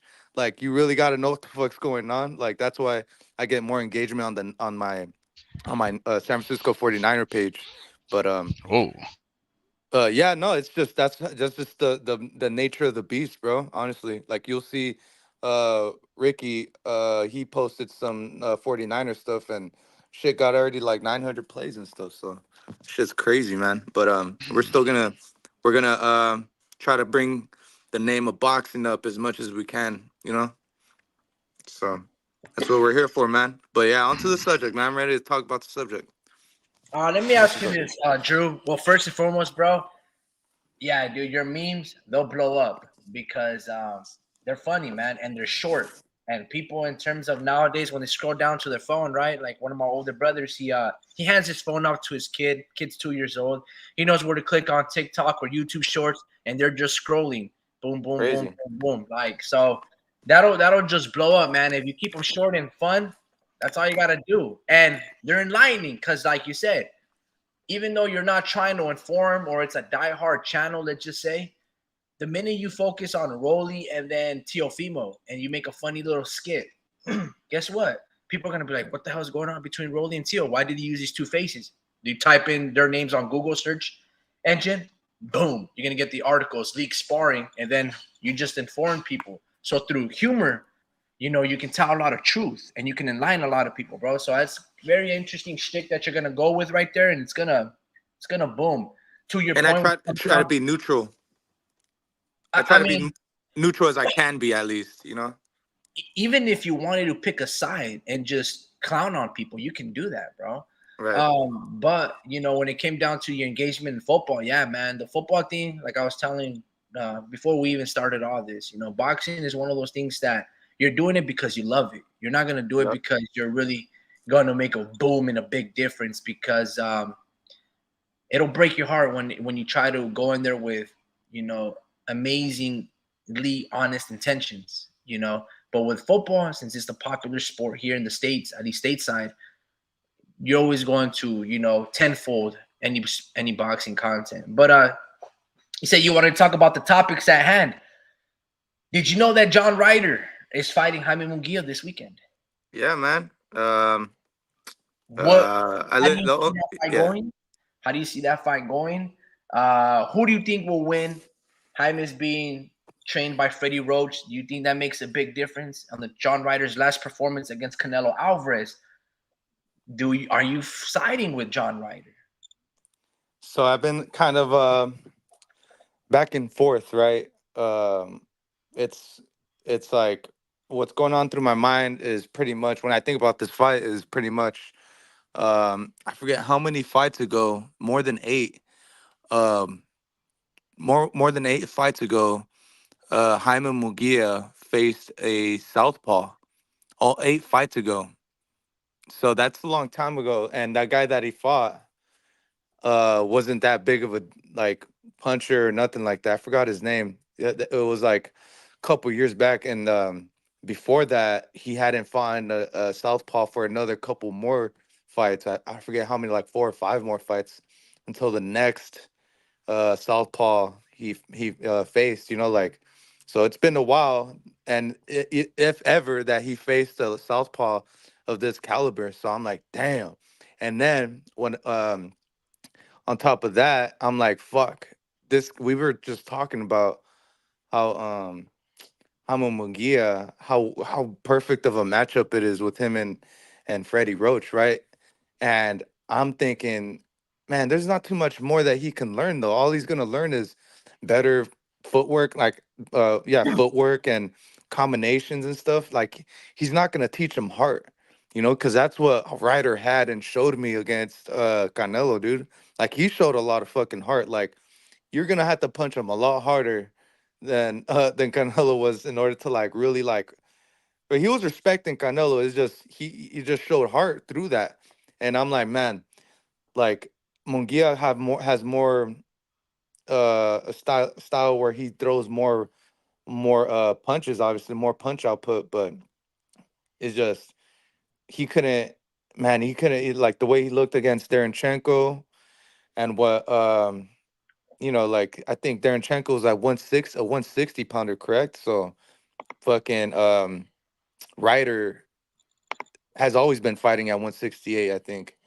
So this dude's like a full-fledged 168, bro, if I'm wrong, if I'm not wrong. And I'm I'm leaning more and more towards Ryder, bro. Just because of that southpaw fact, bro. Like he hasn't faced a southpaw in a minute, man. So I think Ryder can possibly even stop him, bro. Like Ryder just shows too much heart, bro. Like he's big, he's strong, bro. Like I got Ryder, bro. Like honestly, like I don't even think Munguia can actually Oh, stop him. Like I don't think he has the wow. power to do it, but he's gonna have to overwhelm Ryder. But Ryder has too much heart, bro. Like he has way too much heart. I feel like he does get tired though, and I feel like he has not too much of a gas tank compared to Munguia. Um, so like that's why Ryder kind of pushes through that, you know, like he gets tired, but then his heart kind of pushes through, you know. And Munguia, he um he just not irresponsible, bro. Like I feel like sometimes he's irresponsible from what I seen from his last fight.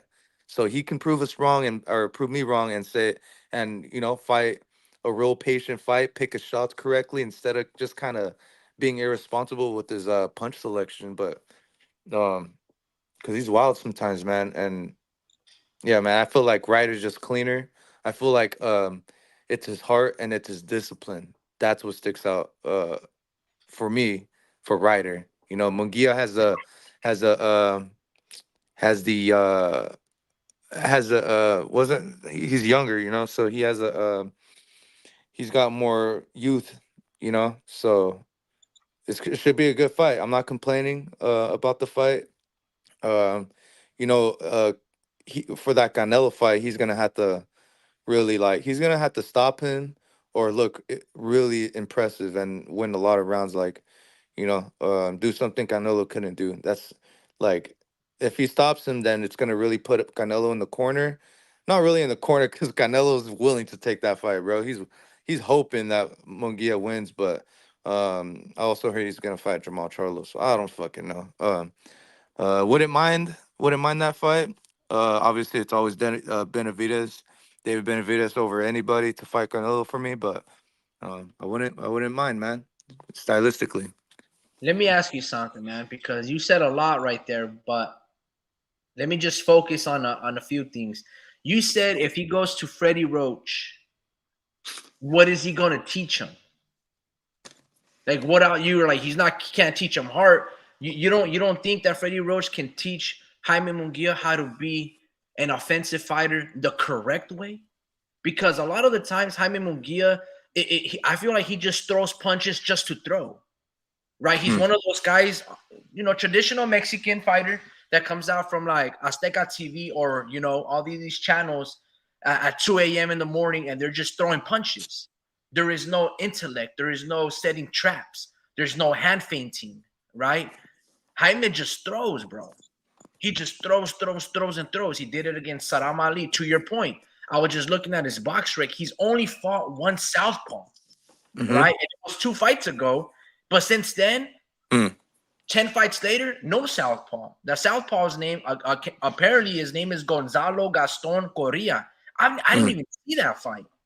Mm. Anything, Jimmy Kelly, Devinchenko, Ballard, Gabe Rosado, Zeramana, Toriano Johnson, Gary Spike O'Sullivan, Dennis Hogan, Takeshi Inoue, Liam Smith, Saram Ali, all orthodox fighters. So it's a very interesting point that you focus that he doesn't have that much experience against southpaws, but when he did knock him out in 3 rounds. So what I mean, going back with Freddie Roach, that I want to focus on is, Freddie Roach. He's trained a lot of amazing fighters, Pacquiao, and I want to focus on Jose Ramirez. Ever since Jose Ramirez left Freddie Roach and the Wildcard Gym and go train and become more defensively responsible with Robert Garcia, Jose Ramirez sucks, right? You can say the same with Chon Zepeda. You can say the same with many of Freddie Roach's fighters that left him and went on to go do other things. They suck. They need him, bro. Freddie Roach, Mm-hmm. look at Miguel Cotto. Miguel Cotto was losing it, and then he went with Freddie Roach, and his career rejuvenated. And I Mm-hmm. know a lot of people look. Miguel Cotto is an amazing athlete. He's an amazing fighter. He's super savvy. He's got a lot of experience. But Canelo couldn't knock him out. And the reason I want to focus that is Cotto did a lot of crafty moves in the pocket, carrying and blocking shot of Canelo's punches, and always trying to sneak in that left hook. A lot of those things, Freddie Roach has been working with him.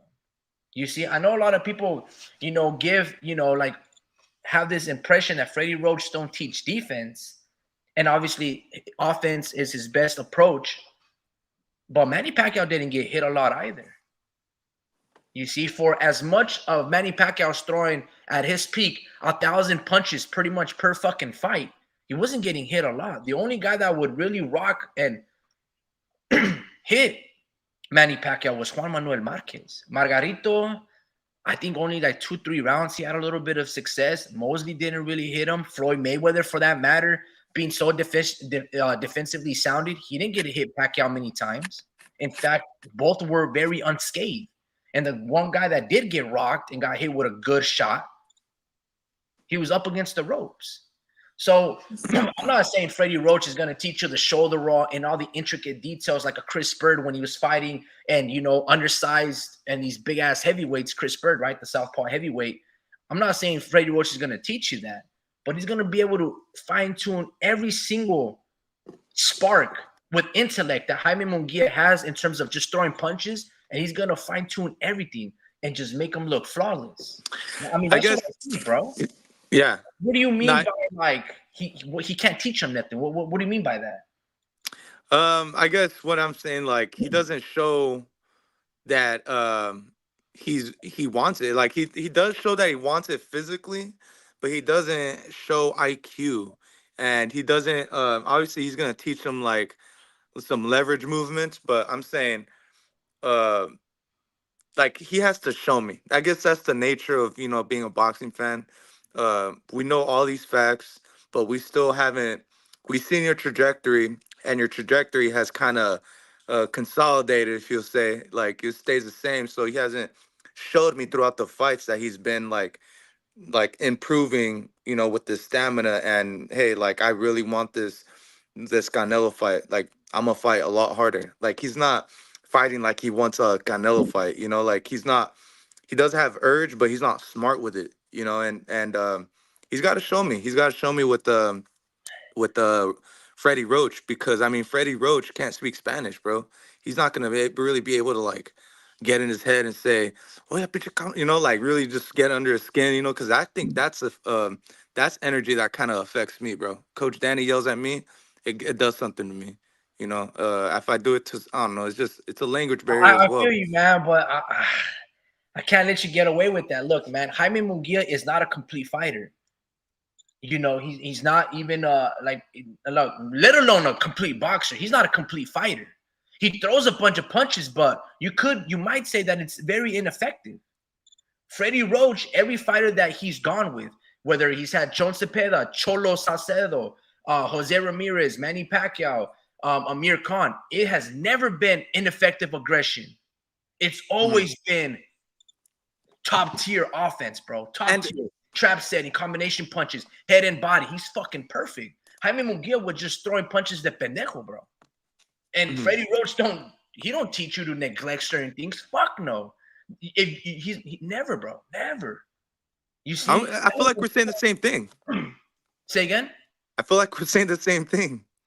I mean, I might be hearing something completely different, but I feel like you're like, no, you're like disregarding. You're saying a complete opposite. You're saying that there's going to be a communication barrier. Look, Jaime Munguia just had a Spanish-speaking trainer in Eric Morales, and he wasn't getting through to him. You also said another thing where like he's not fighting with a lot of urge and passion to land the Canelo fight. Bro, did you not see Jaime Munguia versus Derenchenko?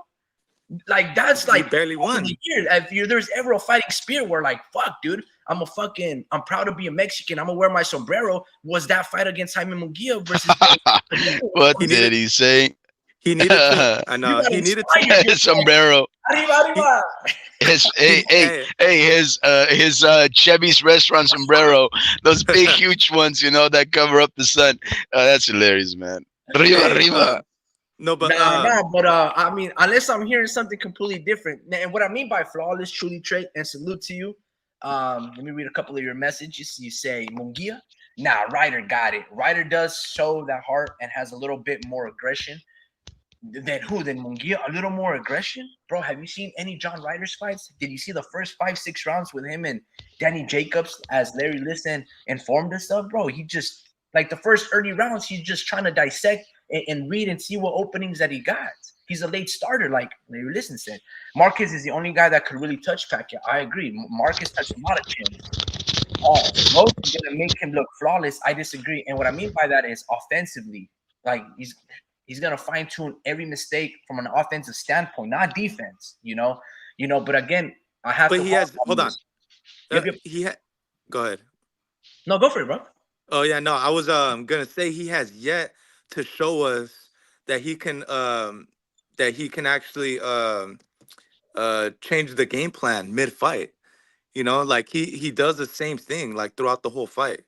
And all he does is just go harder. Like where's the IQ? Like where's the traps at? So I think Freddie Roach teaches that. I think he teaches that, but he needs to show us. That's just the nature of it. That's what, like, he hasn't showed me that yet. That's why I can't say, like, yeah, he's gonna do this and do that. It's like, no, Yeah, dude, like, I could give you that. I could say that Freddie Roach is not the bid time, halftime, adjustment guy. No, for the majority of the time, especially with his Parkinson's, he can only, say so many words and then just, cohesively think his thoughts into words. You know what I mean? Like it's going to be for what you've been working on camp that you pretty much have to remember. He's just going to be able to tell you because of the stuttering issue that he's got, and I'm not trying to make fun of or anything. I'm just saying that he can't eloquently put everything into words and make adjustments right then and there on the fly because to your point, he hasn't done that a lot of the time in his career. You know what you're getting with Freddie Roach, and you're going to get into intelligence. Yeah, and hold on, do you know? Standpoint. And he did or I hope that he set Munguia up with the southpaw, during camp. Like I really hope so. That's a no-brainer. You have to. You can't be sparring orthodox fighters against a southpaw. No, Freddie Roach is like, bro. Freddie Roach is one of the most. No, he's not underrated or overrated. He's rated. He's consistent. Look, Antonio's thoughts. Freddie Roach does good on pressure fighters who don't have defense or footwork. I agree. And Jaime has neither of the last two that you mentioned.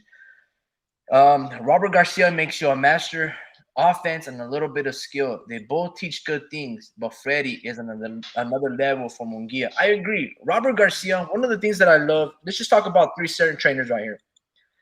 For a lot of the time, a lot of people were just saying Freddie Roach teaches you offense. You are correct. For a lot of the time, they were saying that Virgil Hunter, a guy based out of the Bay Area, he was the go-to guy that you go for your defensive issues, which is why Amir Khan left Freddie Roach to go to Virgil Hunter. I don't know about you guys, but ever since Amir Khan left Freddie to go to Virgil Hunter, Amir Khan looked like shit. The best Amir Khan was with Freddie Roach when he was able to drop Marco Maidana with a body shot. I never got to see Amir Khan do anything that great against tough-ass fighters like Maidana with Virgil Hunter. That's 1 and 2. As for Robert Garcia, what I love about Robert Garcia, and it's the same thing that I like about Manny Flores. Is it Manny Flores? Manny Robles. Sorry, Robles. What I like about Robert Garcia and Manny Robles is they don't try to reinvent the wheel with you. Right? They just try to fine-tune defense a little bit. And it's the basic. Like your footwork, your chin tucked down, your hands up. Very traditional.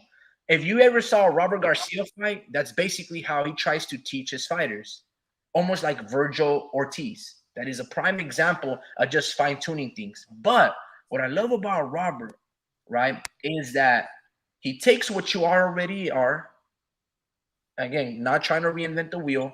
And he just look like, for example, Bam Rodriguez. He's very athletic. He wants to use the side-to-side, footwork movements like Lomachenko. He's like, all right, do that, but just do this with this guard. And then, boom, he goes about, executes that, right? Same thing with Marcos Maidana. He's like, look, Marcos, your best defense is your fucking offense, your fucking crazy hooks from low, weird-ass angles that you don't see coming. Let's do that, but no te levantes, way. Keep that chin tucked down, hands up, and then just do you. That's what I love, Robert, and that's what a lot of the Japanese instructors over there, in Japan are doing with a lot of fighters.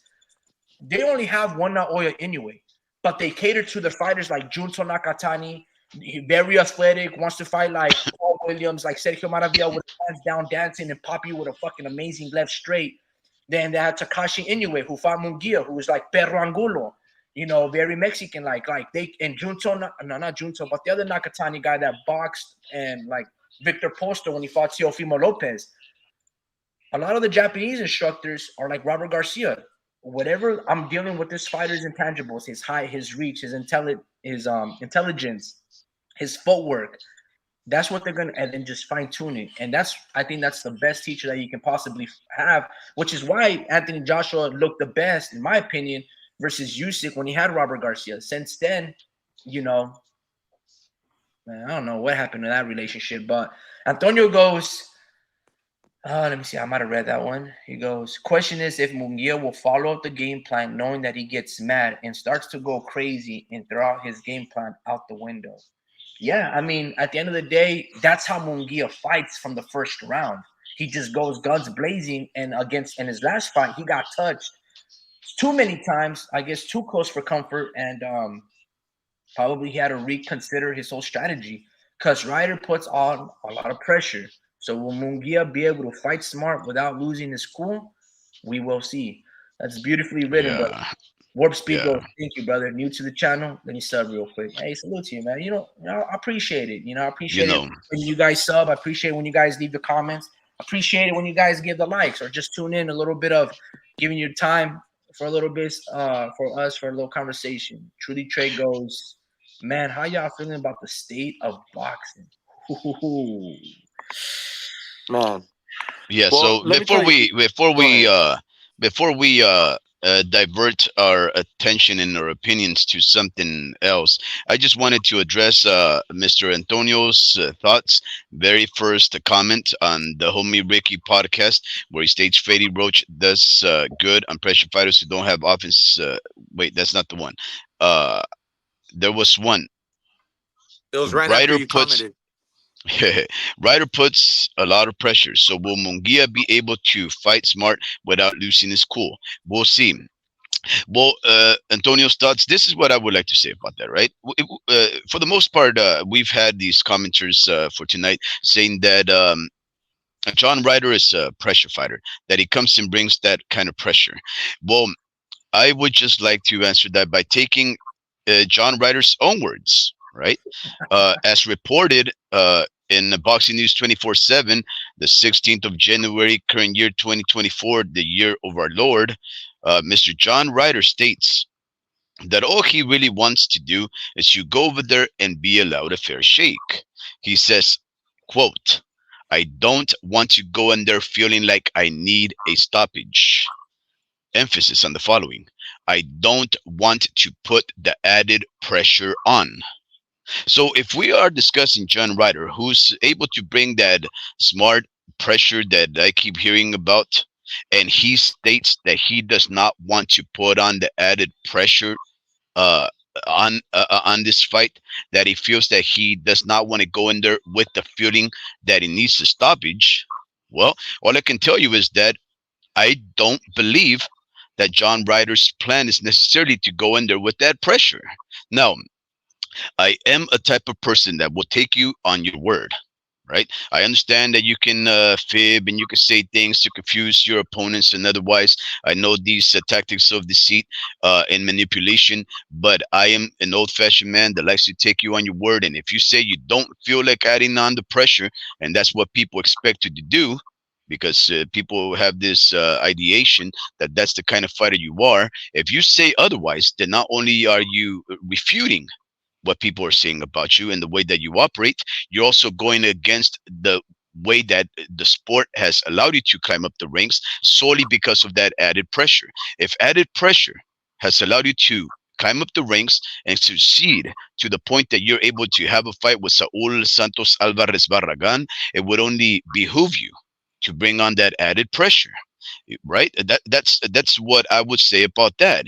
Now, the other thing that I think is setting up John Ryder for a loss is the fact that he is thinking uh, like an idealist instead of a realist, right?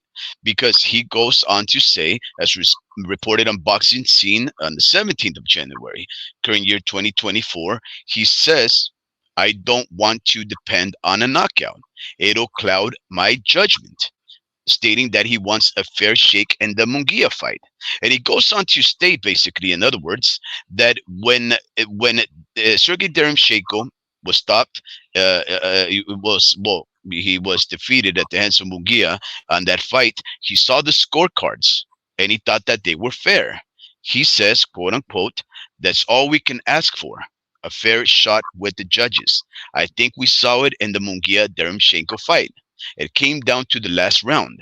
I think the judging and scorecards were spot on in regards to the fact that uh, two judges had Deremchenko up by 1 point going into the 12th. So that, in other words, when Jaime Munguia, won the 12 and knocked down his opponent, he barely won the fight by 1 point, right? So he's saying he wants that level of fairness and the judgment of these fighters, right? And I agree, that's perfectly fine. But where you have to disagree with this gentleman and the way that he's approaching and speaking about his fight with Jaime Munguia this weekend in Arizona, if not mistaken, in Glendale, is that he is going against the home fighter in foreign land, and you're a foreigner, and it does not behoove you to trust the judges. It does not behoove you to leave it in their hands. It behooves you to go in there with this added pressure, and it absolutely behooves you to have the idea that the knockout is the best way for you to win. That's all I'm saying. And this is where you also have to factor in the other consideration that Munguia, as reported in Boxing News 24/7, states as of the 22nd of this year, January, current year 2024, the year of our Lord, Munguia seeks the knockout. Why? Because Ryder stands in the way of Canelo Dream. A fight that a lot of people have been talking about being a viable possibility for Canelo to take on if Munguia takes this fight. Whoever wins this fight is going to be the mandatory for Saul Santos Alvarez Barragan for a multi-million-dollar fight, which would probably sell well as a pay-per-view event to come forward aggressive knockout artist and a Saul Santos Alvarez Barragan and Jaime Munguia fighting for that belt would be a massive pay rank for WBC's Jaime Munguia ranked number 2 against John Ryder. What I'm saying is this: if you think you're going to go to the United States of America, in a state that's chock full of Hispanics, Mexicans, Mexican Americans, and all kinds of brown people, and you think you should not bring on the added pressure because you think that once in a while the judges are fair to the foreigners, but yet you're coming on against a guy who's betting it all for a belt against Shoe and Hall of Famer and Alvarez for the big money and the WBA belt, if I'm not mistaken. Then, well, I may be mistaken on that belt right there. WBC.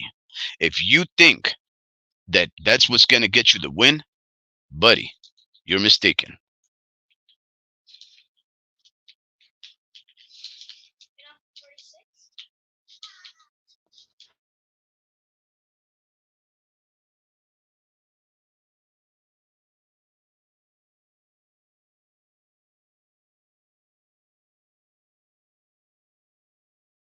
Yo, is the homie Ricky on, Drew? No, no, I'm on, bro. It's just I was talking right now after you said something, and then it's just I had my mic muted. Look, man, you're absolutely right. John Ryder cannot be thinking about, oh, me getting a fair shake. No, you should be thinking about getting the knockout. Because Canelo beat you. Nobody wants to see John Ryder Canelo rematch. Now, if you were to knock out Jaime Munguia, people might reconsider that notion because everybody wants David Benavidez. They don't want to see you fight having fought him the first time.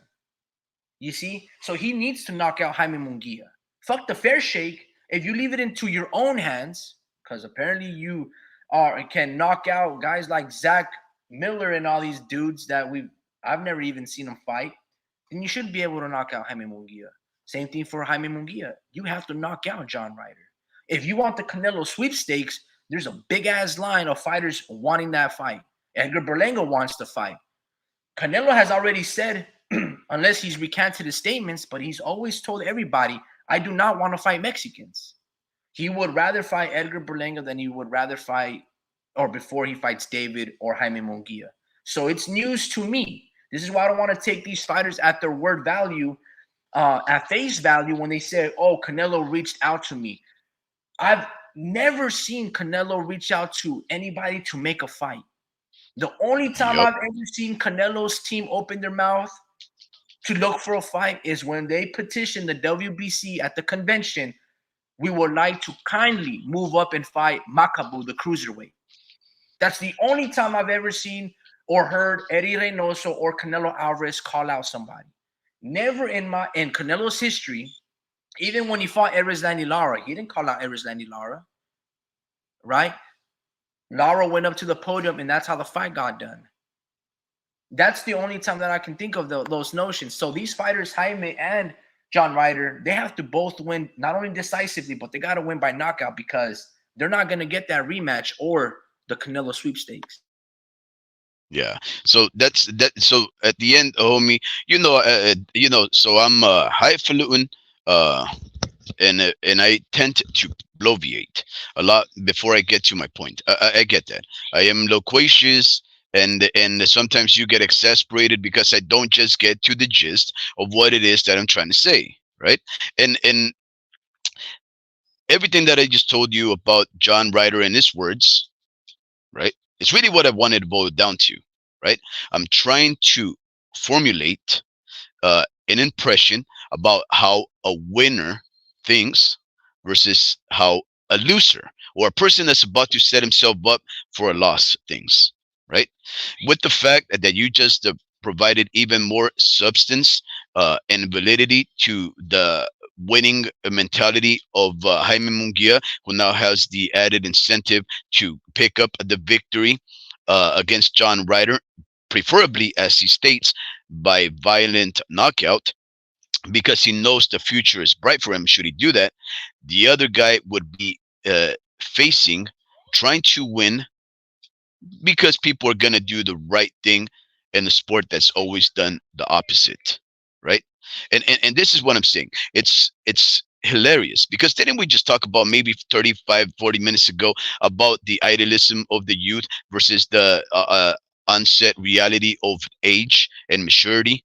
And now we have to factor in the fact that this older gentleman fighter, John Ryder, bless his heart, he's 35 years of age, and he's thinking like an innocent individual, a person that does not understand the shenanigans of the sport, even though he himself has been involved in the sport for what, upwards of a decade.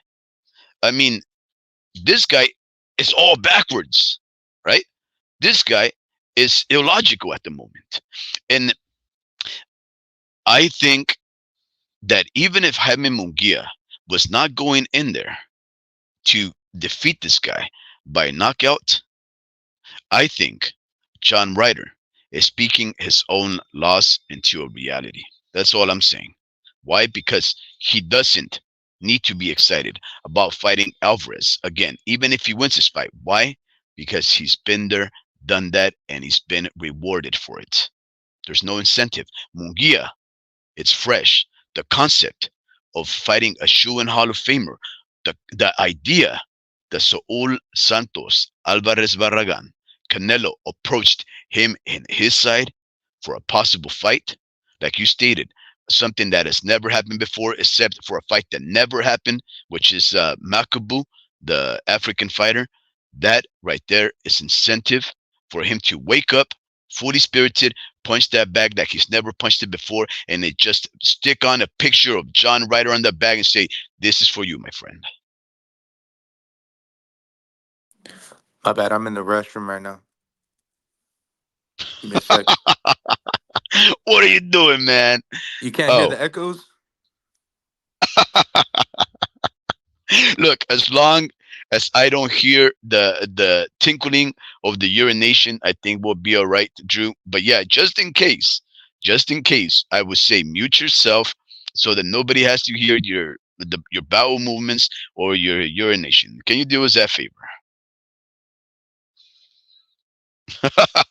Thank you very much for your compliance and your obedience, sir.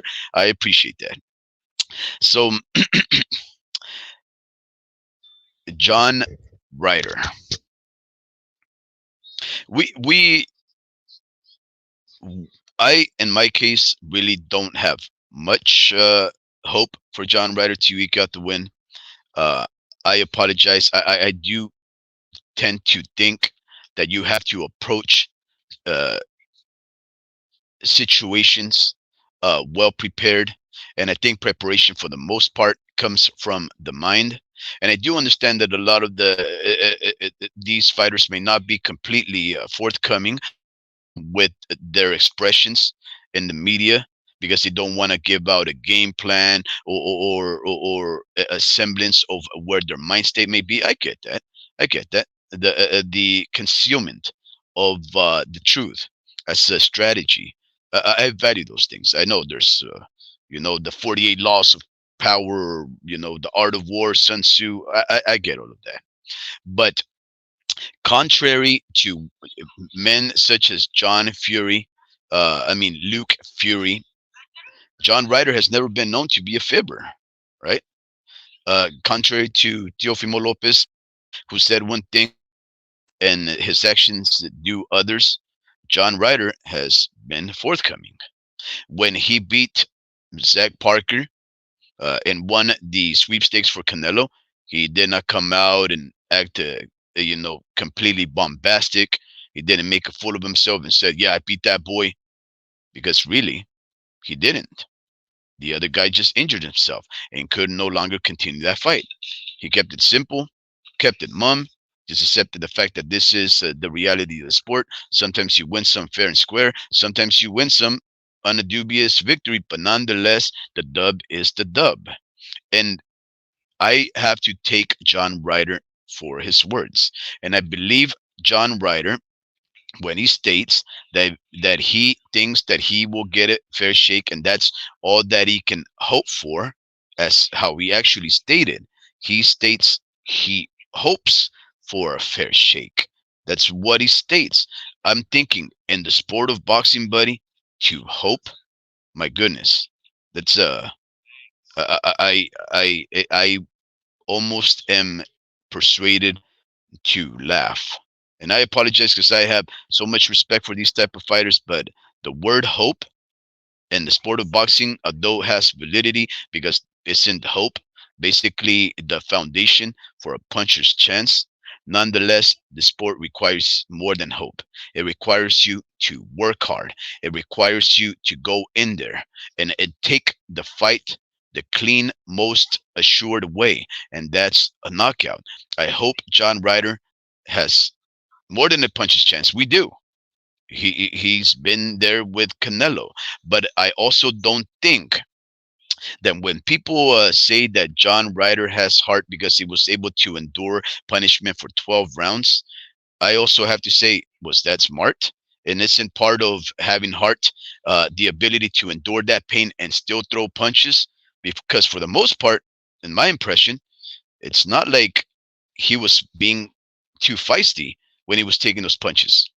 A lot of the rounds seemed like they were clearly dominant in the favor of Alvarez because of the inactivity and the punch output of John Ryder. But yet, why are we overlooking the quote unquote heart of Jaime Munguia, who went balls to the wall and also endured incredible pain and torture at the hands of a Sergei Deremchenko, and he was about to even lose, right? And he not only endured that pain, but he fought back. There was a moment, if I'm not mistaken, at least twice, that he was about to be dropped. And the difference between the level of punishment that John Ryder received and the one that Jaime Munguia received is not much different, except that Munguia never once ceased the opportunity to punch back. Whereas John Ryder, he was just content and making sure that he could take them and suffer through. So I think John Ryder is setting himself up for a loss, and I believe Jaime Munguia is the guy who will give him that setup for a loss. Let's read a couple of the comments.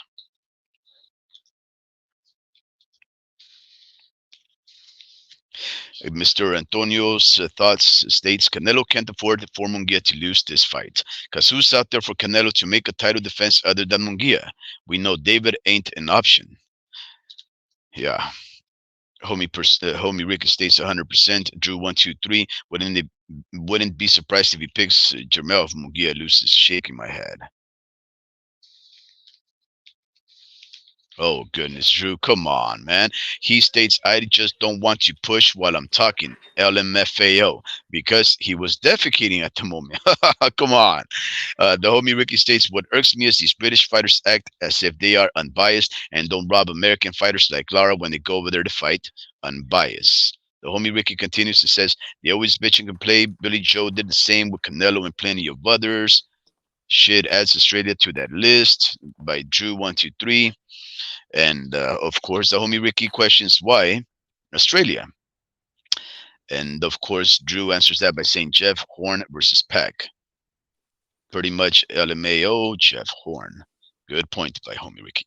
Mr. Antonio Stotts states, you all ever thought why Munguia is so inactive and fighting tomato cans? I won't be surprised if Canelo goes that route in case Munguia's plans go wrong. That's just my opinion. The same reason why I believe the Charlo brothers situation was held up and they came up with these fake mental problem situations. Good excuse to not get stripped and fight Canelo. bro. Yeah, it worked perfectly on his behalf, right? I mean, Yeah, uh, one of those guys took what was the layoff on the elder Charlo? Was it 2.5 years or near that before he ended up fighting a 147 pounder, going up to 154 for one fight against Danny Garcia, and then ended up going to 160 fight the elder Charlo and one of the Benavides brothers, Jose Benavides Jr. Is that not the way that it worked out for him perfect, and he still held on to those belts? yeah, Drew, was that? bro. No, I think it was, yeah, it was like a 2 year layoff and Yeah, shit like that. But I think yeah, like Jamal Charlo was like the one that was talking about moving up to 168 at one point, and now he just looks shitty, man. Like I'm like, man, he was supposed to look a lot better. Like at this point, it's like just disrespectful to the game, you know. Like he needs to get his mind right, and he needs to prove us like otherwise. Like there's a reason why we have like post press conferences and stuff like that because we want to know the personality, we want to know the mentality, and if you're not showing a good mentality, and it's kind of like, man, is this some kind of joke? Like what kind of like gauntlet shit is this? Like you like what do you guys have these what you guys have these fighters going through, you know? Like do you guys really like care? Like don't put a camera on people's face when they're not good in their heads, you know, like so people all these promoters just got the nerve, bro, to like put this dude on TV and stuff like that cuz man, this guy's not right mentally, man. Like not yet at least, you know? Like I hmm, still believe in second chances, but he got to work his way up. All this stuff, you know, like I'm kind of like tired of all the the pretty much like the organizations like letting him like hold all these belts. Like I'm done with that talk. Like we've been knowing like they're on that bullshit, you know. So um yeah, man. Like I just don't like. I hate the fact that I have my cousin that's a. I think I said this last podcast. He's a hardcore UFC fan, yeah. and man, this guy's telling me, I thought he was bullshitting because he was drunk, and he's like, "Nah, dude, like it's gonna fight. It's gonna happen. Watch, this fight's gonna happen. Watch, the Jamal versus Canelo." And I'm like, "Bro, it's never gonna happen. It's David Benavides. It's gonna happen next, bro." They just kind of like proved him right. You know, I'm like, dude, stop it. You know, like he looks more correct than I do. You know, and I was going off of my intuition too. I was like, no, like Jamal looks like shit. They would never put that on TV. You know, like they're not gonna put that on TV with Canelo. Like it's just not fair to the rest of the fighters. He only got so many fights on that contract. Like what the fuck, you know? So yeah, I was just like, bro, like you're full of shit. You're like you don't know what the fuck you're talking about. And then there's reports saying that they're in talks. And it kind of makes sense. He wants that backup plan in case Munguia shits the bed. So I think Yeah. I'm hating myself for for sounding so positive when I was telling my cousin, bro, you don't know shit. I literally told him like, you don't know shit. You're a Yeah. UFC hardcore fan. It's Yeah. different, like it's like their reality is a little different. Like they can listen to their intuition and be like, that makes sense. That fight has to happen. The Rock has to fight John Cena in the main event. Like it's my intuition. Like then it's like that in UFC. Like you just expect these two big names to fight each other because they're two big names.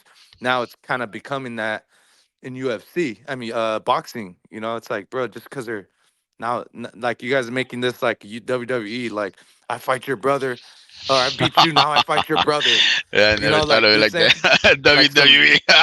like some WWE shit, bro. Like they're really trying to grasp, like hold on to that fantasy shit. Like, bro, like we're grown men, man. We're like once I found out that shit was fake, I was like, I'm out of here, man. Like I look back on the old What? shit that I used to. Yeah, but anyway, that's a whole nother discussion. But like, You you know what I'm don't saying? follow. You don't watch wrestling. What Hey, is don't what? don't put yourself out there, man. Not everyone does that. Hey, you just said your age. Don't put yourself out there. No, I'm just kidding. Yeah. So yeah. No, so yeah. So addressing that fact, right?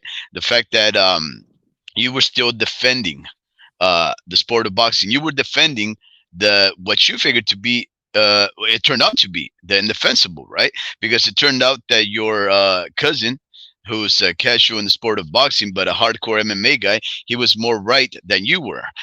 Because of that same idea, there's never a day that I completely discredit or unappreciate the words and the opinions of Mr. Larry Liston, right? Because he is very cynical, and he views this sport with that cynicism and the pessimism required to question every single thing. So there's gonna be so many times, I know this, so many times that irrespective of the fact that I like to think otherwise and hold these men and women to account off of their words because I believe word is bond.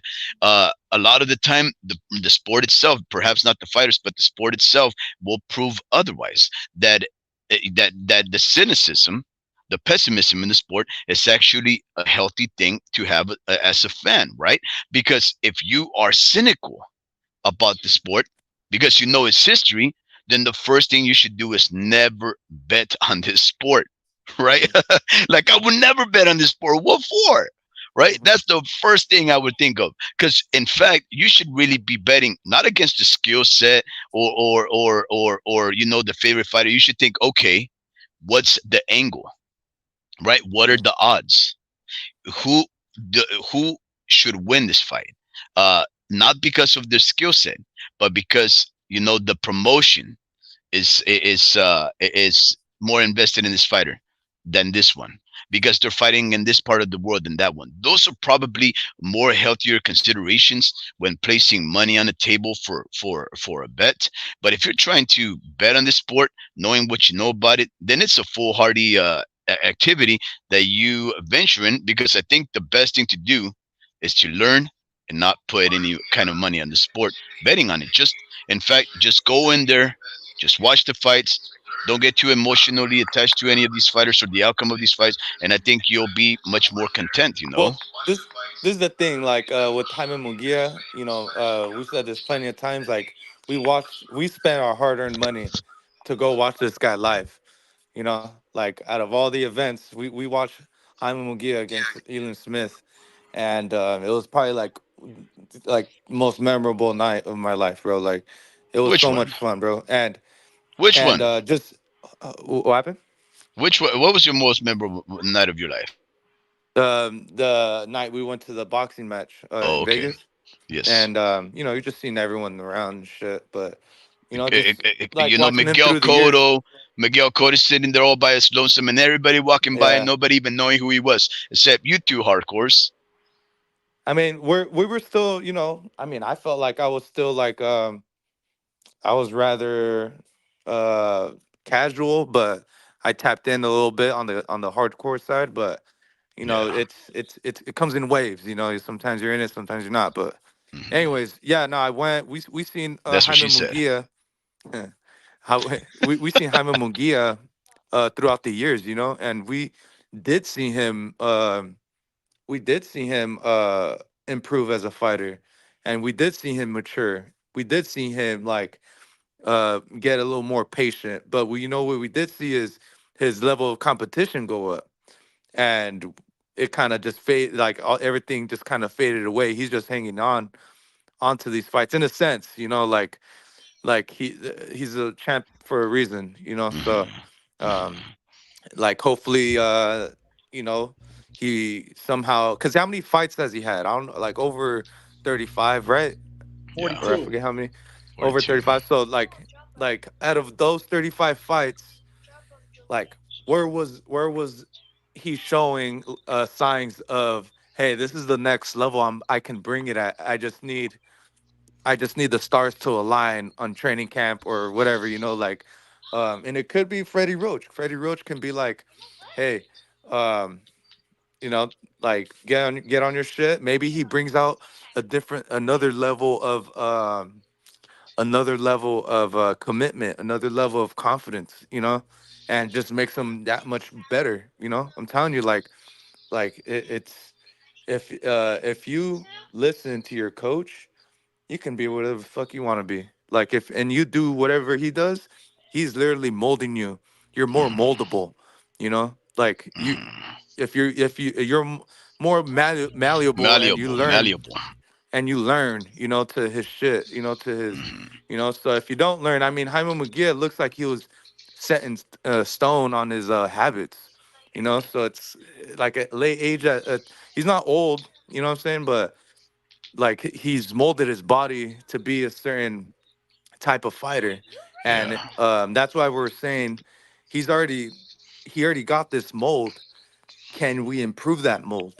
Can, you know, like and that's why we thought, you know, like we're thinking like Freddie Roach can improve that because he knows how to utilize his footwork. He knows how to you know, pretty much have a strong foundation. You know, he requires a lot of footwork on his pad work. You know, so you never know. You never know. Yeah. But from the track record that we got and the Hmm. fights that we have, it's Hmm. like there's no signs of, hey, I can bring it another level. Like if I really needed to, you know, and you Oh, need to when you have a dude that has a lot of heart like Ryder. You yeah. know. Yeah, but we're gonna get to see it this weekend. And again, I think a lot of people are not really bringing up how much heart Mungia has, right?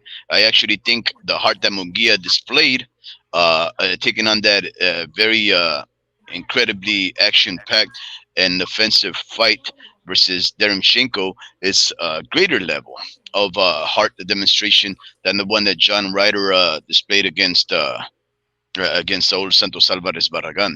Um, Drew, let me address a couple of these missives that Mr. Antonio Stutz has stated. He states, and I want you to address them, right? He states, I feel bad for David because he's the most deserving of the Canelo fight. But here we got everybody wants Canelo. You got Crawford wanting to fight Canelo. Like, what the F is going on? David should just leave it. And he Yeah. continues on and states, at warp speed, no cap, bro. If Nello retires, the boxing world would move on its way as supposed to. Hmm. But now everybody want that Canelo. Look at Crawford saying he paved the way to fight whoever. Now, Look, look, look, look. Oh yeah, go ahead, go ahead. so the first part, right? We'll talk about that, Crawford. In short, I don't know if this is the right live, Mr. Antonio Stutz, to address what our opinions are regarding Terrence. I mean Terrence Bud Crawford and his adamancy that he is deserving of fighting anybody, especially. Canelo Alvarez, 3 divisions up from where he last fought. But in short, I will say this: we're in complete agreement with you. Terence Crawford does not deserve it. I don't care dismissive a fight as Jermell Charlo at 160, going up to weight at 168, or even David Benavidez, who has lost his belt on twice occasions, or even Jaime Munguia. All those names are even more deserving of Terence Crawford, because Terence Crawford has done absolutely nothing to climb up the ranks to fight somebody up there, when especially he's got so much work at 147. And forget it, if he doesn't want to fight at 147, that's perfectly fine. He already achieved the four Infinity Stones. But if he wants to fight at 154, that's perfectly fine. But I will say this regarding feeling bad for David. So I agree with you. I think it's logical and reasonable to say that the fight that every boxing fan would want to see right now would only be David Benavidez versus Canelo Alvarez, right? But there really is not much difference, if you think about it, in my opinion, Drew, between a David Benavidez and Jaime Munguia, right? They're both very youthful. They're both come forward aggressive fighters who have a lot of power and knockouts, and they're always action packed. So if we just take it at surface level, then you can plug in one guy for the other. Except here's the thing: David Benavidez has been naysaying about Canelo for a long time. He's been very critical of who he's fought, and the way that he's, in my opinion, avoided that fight with David Benavidez, even though he's been his mandatory. If I'm not mistaken, he's his mandatory right now, and he's been fighting the same fighters after Canelo Alvarez has fought in them, in order to get people riled up to have that fight. So although Munguia and Benavidez are similar at surface level, at the superficial, yes, I agree with you. David is much more deserving. Yeah, okay, all right. You ended it with that. I was like, wait a minute, they're not the same, bro. Like David Benavidez, like they're both knocking on the door, but David Benavidez is banging on that door. Yeah, But don't in think banging. about Drew. You said something about WWE and fighting one of each other. You know what David Benavidez should do? He should be like, get in line, bitch. You knocked out my brother. You want to fucking fight Canelo? I want to fight Canelo. Let's fucking fight then, bud. That's what David Benavidez should tell Bud Crawford. Wow. See, that's the matchmaker in this guy. No, I disagree. If you want to cut in line, I've been this dude's mandatory paying my fees 2-3 times. And this fucking dude don't want to fight me. If you want to fucking fight him, you got to fight me first. Yeah. That's the type of shit that Andre wore toward Gennady Golovkin when he wanted to fight Carl Froch. He's like, I'm not going to let you fight these dudes, bro. If you want to move up to this division, you got to fucking fight me. And that's the type of energy that David should be. Antonio Spots, he said a comment earlier about like Canelo's holding up the division. No, he's not. You see, they use the same argument when Floyd was holding up the division, quote unquote. No, these fighters are holding up the division trying to just land Canelo when you got to pave your way. Look, history repeats itself if we allow that shit to repeat itself. These fighters, like Keith Thurman and Errol Spence. Keith Thurman wasted all these years looking for that Floyd Mayweather fight in which he never got. Errol Spence, you know what he started doing? He started knocking on these young dudes' doors. You see? Same thing what David Benavidez should be doing. You did the right thing by fighting Caleb Plant. You did the right thing by fighting Demetrius Andrade. Now go knock down Edgar Berlanga. Go knock out and Billy. Go knock out David Morrell. Go knock out Bud Crawford. Call these dudes out. If they want a Canelo fight, David should take it as disrespect and be like, hey, I want it too. But check this out. If you guys want to cut in front of me, that's disrespect. I'm not going to let you guys do that. You guys have to find me. That's the type of demon time that David should be on. Everything else, I'm not trying to hear none of it. Oh, Canelo needs to retire. Canelo needs to relinquish his belts. Hell no. Why?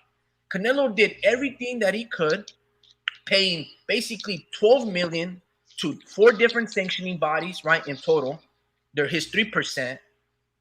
And why would he just, I worked so hard for this to be king on the throne, to call the shots, to have all this plata and oro all over me, just so I can give it to you fucking bums? Nah. This took me 60 fucking fights to get into this position. Why would Canelo want to retire? Hell no. Which is why, just a football point, I was shocked that Jim Harbaugh accepted the Chargers position when he took him like 4 or 5 years to finally lead Michigan to the bowl to win the championship for college football. and then just to go on to the NFL? No, bro. You essentially retired Alabama and Nick Saban. You beat all these dudes to then just move on to the NFL. It doesn't make sense. Canelo should not look to relinquish or retire. You see what I'm saying? What Canelo should do is kind of like what Floyd did when he retired. Retire for a year, take some time off, keep all your belts, and then when Marquez beats all these dudes and he's the next runner-up, or if David's the next runner-up after he eliminates Edgar Berlanga and Jaime Munguia and all these, that's what David should be doing. All this other Bro. stuff, nah, man. I'm not gonna say Canelo is at fault. Absolutely not, man. No way. Canelo is comparable. So like they're talking. Let me get to like David and shit. I don't think David should be talking about fighting Crawford. He It's should, just size because difference he is knocked just out my ridiculous. brother. See, you're going back to the WWE shit we're talking about, man. The Like, WWE shit was spoken into existence. Bud Crawford said that he would move up 21 pounds to fight Canelo. He no, started that's. it. I don't You want know what that I'm fight saying? either. I don't want that fight either. No, Like, I know. I understand what you guys are getting to, but what I'm saying is, nah, I'm not the comments and what you guys been talking. I can't let you guys slide on that, man. what comment? No, well, you guys, You're not quoting no one. well, I will right here. Watch. Let's say. Well, I was talking. Wait, That's all yeah, good. yeah, Go ahead. let you, yeah, Go you ahead. talk, Drew. Nah, Because go as ahead. Go soon ahead. as you have something to say, you decide Look, to Warp Speed. Okay, I'll pivot quote to you guys. another Look, idea. Come on, Warp man. Speed goes, Canelo should retire to allow the sport some mobility. It's stagnation and due to Alvarez. That's the quote. Yeah, I didn't say and that. didn't you just say yourself that Canelo should retire for a year or two so let people move on without him, and then he could come back? Didn't you just say that? That was nonsense too, and I'm glad that you corrected me. No, Oh, bro, what I'm saying God. is Canelo should not do that. You're wrong. See how it works, homie? See Yeah, how no, it works? you see, Yeah. Oh, no, because let's nonsense that you guys are speaking let's of. You shroud guys that been in mystery. talking Let's for move 30 on past minutes. that. You guys been talking about 30 minutes about Yeah. no, Okay, yeah. listen, That is hilarious. listen, That is listen. hilarious. Listen. It's like this. Okay, the WWE shenanigans, right? All right. Sometimes we just need the sport to do the right thing. Forget the whole drama. Forget the whole angling. That's just A side, B side. Putting the wool over the fans' eyes. Sometimes we just have to see people climb up the ranks and fight, right? Nope. And why not? Why not? If that was the Because I'm case, telling you, homie, we you would guys think already it's had some Benavides. WWE shit. Hold on. You Look, guys think if it's some that was the WWE case, shit. I know, But homie, but let me just tell you. Terrence Bud Crawford and Jose Benavides, they even included each other's moms. They were, your mom's a bitch. You guys remember that? So what I'm saying is, see, this is the type of shit that you guys let slide, bro. Let me just, because you guys forget. Oh, see, So let me this guy tell is the you guys. type to get easily persuaded just because a guy talks shit about his mama. Next thing you know, he's gonna want to fight just because somebody cracked a yo mama joke about the other guy. Come on, homie. Absolutely. Yo, why you gotta bring her into Look. the equation? I know you like the whole drama. I get that. It adds another level of interest to you. But listen, if these sanctioning bodies were just firm and adamant in their employment of their bylaws, then you know what? The fact of the matter is, David Benavides versus Saul Santos Alvarez Barragan wouldn't be a fight that we would only dream of. It would be a fight that already took place because that guy's been his mando. You see what I'm saying? We wouldn't have to have this whole back and forth about why Canelo should be excused for fighting Munguia or Ryder should Ryder fight again, because David would be next by default, by obligation. You see what I'm saying? Forget the whole your mama joke. You forget Plant slapping Canelo. Yeah, okay, I get that. That's for the casuals. Some of us just want to see the fight. The best fight the best. Go ahead. What were you gonna say, Rick? You were gonna go on a spiel. About WWE. Okay. Anyways, I'll Yeah, I'm I'll trying carry to on. find the WWE segment because apparently Okay. you guys, Just go, Drew. Drew, aren't with this is the your shit. opportunity. Go, Drew. And then you there you go. You're saying you guys. I didn't say none of that. But anyways, yeah, like I don't know. I don't even know where I was going with that. You guys gone to the Canelo talk, Hey, but just do your talk, man. Do your talk before they interrupt you. yeah, I know, right? Fuck. Bro, Canelo's like the housing bubble, bro. Like once that shit pops, once he leaves, the market will do better. You know, like right now we're in a recession because of this house, the housing market and shit. And I feel like once after that shit pops, everything's gonna go fluid. And I think Canelo is that. Like he's the shit in the toilet that needs to get clogged out. Like, no, I'm not saying comparing him to shit. He's obviously, you know, pound for pound, but I'm saying like referring that to him, like, we need to clog that motherfucker out, 3 more fights, and I feel like we'll get back to the heydays. We'll see more of the big fights, so I mean we are getting big fights, but more of the stacked cards and stuff. I just don't know with the Amazon Prime stuff, but yeah, no, I disagree, man. Like, I think old school is gonna stay old school, and imaginary is always gonna stay imaginary. Like, we're not like it. That crossover is gonna be really hard to do. I think there's a lot of people who aren't living in reality because they think UFC or WWE is comparable to that. Or like you can do a business like model after that, like you can to a certain extent, but like we know you guys are shaking hands after the fight. Like we know you guys are cool after the fight. Like WWE, the beef has to go forever almost. Like it has to go like after you guys fight. Like WWE fighters, they maintain the beef for their character. Like these guys are gonna get out of character, and they're gonna say, "Oh, all right, all right, bro, good fight, man." That's why I can't stay like WWE, because these guys are too buddy buddy. So that motto is kind of, you see, now he left. So yeah, this guy's funny. He got what was he gonna show us? Do you know? No.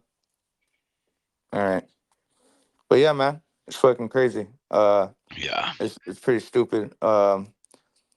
Like I do see why people want Canelo and Crawford, but like they got Had to refresh my browser, bro. Chill. oh shit. Not let me one last point. Like I was gonna say this one last point. Like Crawford and Canelo, like they're both like almost the same size and or height. I mean, but man, these guys carry different amounts of muscle on them. Like one carries a fucking backpack on his back while Crawford doesn't have that backpack and fucking shin guards. And like that's pretty much how big Canelo is. Like there's so much muscle like on Canelo that some of that muscle is permanent, and it's actually impossible unless Crawford moves up. Hold on, my dog's snoring. Shut up. Damn, you're loud, dude. But yeah, dude. Yeah, like fucking guy. This guy snores loud, bro. I was like, what the hell? But yeah, no, he's they they they they carry a different stature, bro. Like they just have more.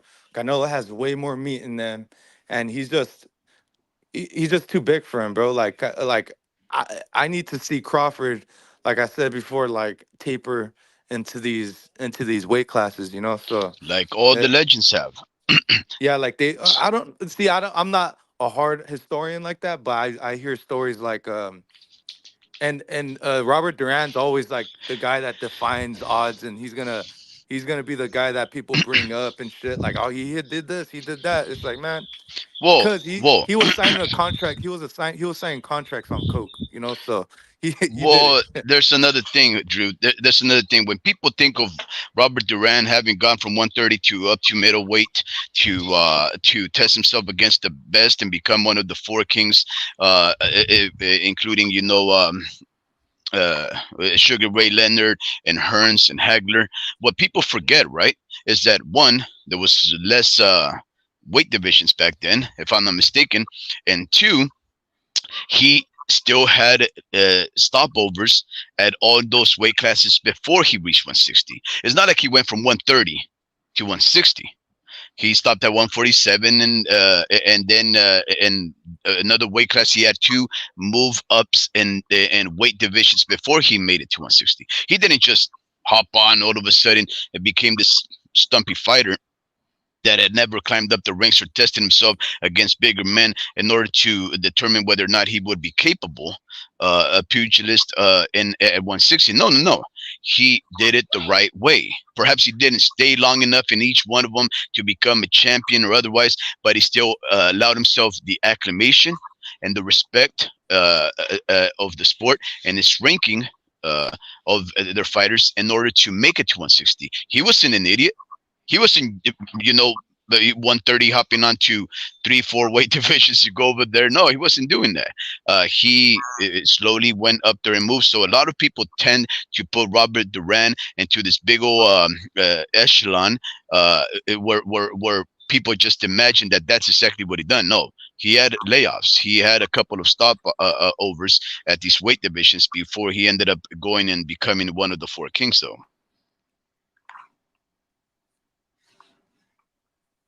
Rick, are you gonna show us something? Yeah, but it's WWE shit. I already showed you guys it while you guys were talking over.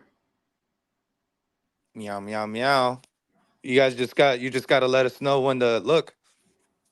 Nah, man, you just gotta look, man. You gotta just look. Oh. No, I engaged with the chat, homie. So I missed whatever, right? Genuinely missed you. I looked down and then you didn't say, "Hey, I'm playing it, guys." So I don't know. Yeah, nah, man. Look, a couple comments. Like Pachuco goes, the only reason I would like to see Canelo versus Crawford is so people realize how very challenging it is to fight bigger guys when Canelo takes it to Crawford. I mean, you still want to, if that's why you want to see it, didn't you just see it with Canelo versus Bivol? Did you not see it with Canelo versus Jermell Charlo? At that case, they're just putting Naoya anyway versus Canelo. No, the reason I want to see Crawford versus Canelo is pretty much simple, man. So Crawford can get knocked out. I mean, why not? 1A versus 1B. That's the only reason why I want to see that. I mean, why else? I wouldn't want to see Crawford versus Benavidez. I would That say fight for me makes much more sense. David versus Crawford, because there's actually some history on that bloodline. You see, there's some history. Whether it's WWE. Look, man, maybe it's WWE, but there's actually bad blood between the Benavidez family. Yeah. You see? Knocked out my older brother. I got to see it ringside. But there's I want pictures to of them with each other. Storyline of my brother getting knocked out. You call my mom a bitch. You call my brother a piece of shit. I don't know about you guys, but if someone told that to my brothers, I'm not gonna let that shit slide. I'm not gonna be like, nah, that's WWE shit, bro. Only Shawn Michaels. Then why do you take a picture with him? Now hold on. Now that's what I want to say about that. Now, if Pachuco goes, what about Crawford and Spence stagnating the 147 division? There were so many good fights to be made between young, hungry lions, between Virgil, Ortiz, Ennis, Butayev, and Stanionis. Well, Virgil Ortiz was literally passing out. He no longer campaigns at 147. He's a risk. That's out of the equation.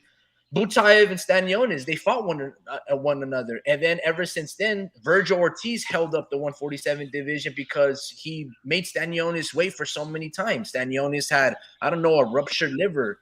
He had to have surgery. Then they rescheduled. Virgil Ortiz passes out.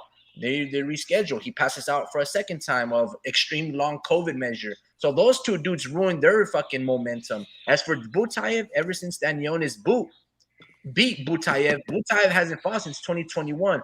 As for Boots Ennis, bro, like you just gotta keep fighting. He's only mandatory to one. That's it. And I don't think those Crawford and Spence were stagnating the division at all. Spence and Crawford, especially Crawford, still fought many undefeated fighters like Mean Machine. He fought David Evanesian that had a lot of momentum and things of that nature. So I don't think they held up the division at all. And also this, it was closure. Those two men. Everybody that you just mentioned is just getting on the way. Now, after the fact of Bud knocking out Crawford, now you can say that Crawford's holding up the division by not getting stripped or relinquishing those belts for guys like Stanionis that can fight for it.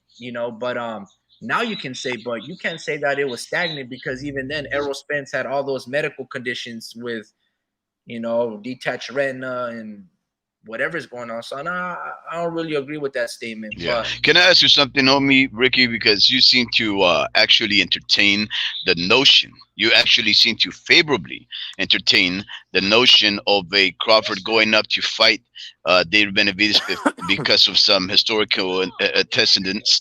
Allow me to ask you: are you willing to pay for that fight?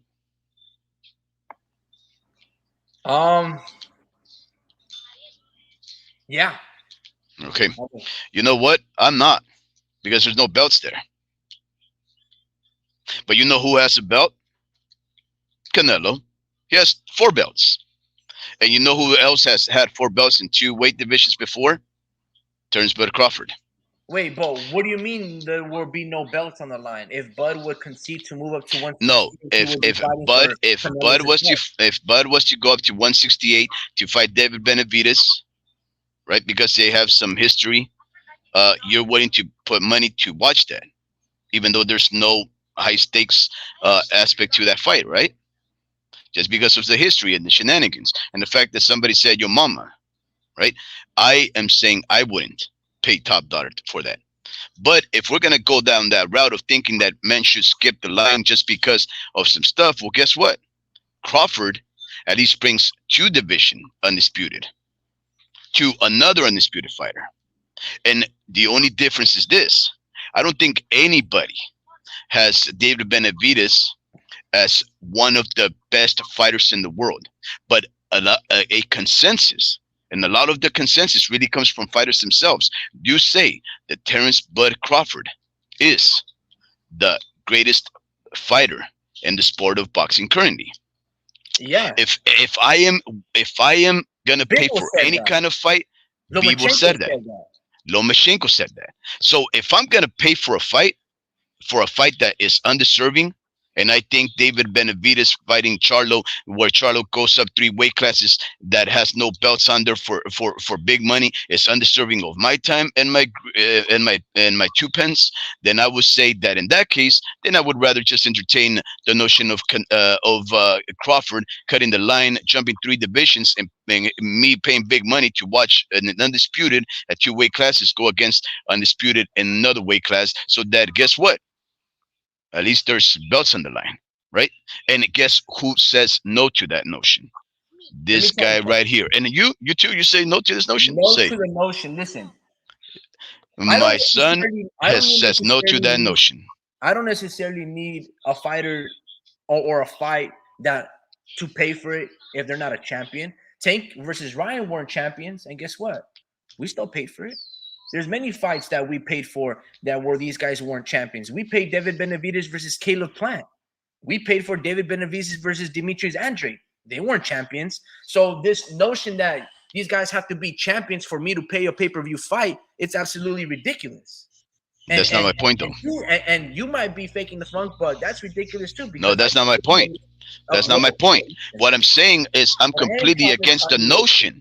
I'm saying I'm completely against the notion of anybody cutting the line and going up there. It's just for the sake of people saying, "Oh, he deserves the pity money because he's gotten 2 divisions." Come on, man. You pay for misfit fights. Yeah, and I know what. Hold on. What? My guy, those aren't even real fights. Damn. You pay for misfit YouTube boxing fights. You pay for the Elle Brooks of the girl. Only fan models, bro. Damn. So don't like. Wait. Oh. So now you're using my diehard. You're using my diehardness of. Wait. You're using my diehardness and my irredeemable nature of the love for the sport against me, because of course you know I would pay to watch David Benavidez versus Crawford. You know I would. That's absolutely the fact. I don't think I've ever missed a pay-per-view event. But what I'm saying is this. Misfits. Say that you watch I Misfits. do. I love the Misfits. All right. That's all you need to hear. All I'm saying is this. Bud Crawford, let me just put it to you guys like this. Bud Crawford and Canelo Alvarez, they're Hall of Fame. Yeah. Whether they fight one another and let's say Canelo knocks out Bud Crawford, that doesn't mean Bud Crawford's still not a Hall of Famer. That doesn't mean that he's not 2-time undisputed. That doesn't mean he still didn't knock out Errol Spence. It just means, as everybody knows, oh, maybe he was too small. There's weight classes for a reason. The way I look at it, is I don't know about you guys, but what Canelo did to Jermell Charlo, that was incredible. Because Jermell Charlo is a pound for pound fighter. Okay? Jermell Charlo was a pound for pound fighter. And he moved up 14 pounds and he looked scared. The minute he got hit with an uppercut, he didn't want no smoke. He was just like, damn, he took a knee. I never would have thought that a lion would take a knee. I had never seen it. Okay? And that's the type of time that I'm on. If Bud wants to, look, there's nothing for, I mean, sure, Bud can fight Tim Tszyu. Let's say he beats and knocks out Tim Tszyu. That's cool. Let's say he gets knocked out by Tim Tszyu, right? Bud is still a Hall of Famer.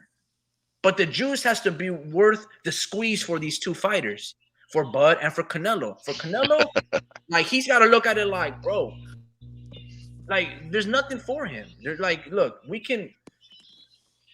That's just the way I look at it. At this point of these dudes' careers, it's just like, give us that exhibition fight. I would rather watch that exhibition fight between Bud and Canelo, if you want to call it that, versus 50-year-old Floyd versus 45-year-old Manny Pacquiao. Of course, yeah. Or the misfit fights, or all these other ridiculous fights that they're selling us Hold on on. pay-per-view. Wait. But hey, versus Anthony Joshua. Give me pound for pound fighter number 1, Bud Crawford, versus pound for pound fighter number 2, and Canelo. And I want to get it down. Like, what we talking about here? No, we talking about numbers. I'm fucking around. Yeah, no, I'm okay with that. We're talking about practice. We talking about practice. Oh no, we fucking shit, dude. I keep forgetting, man.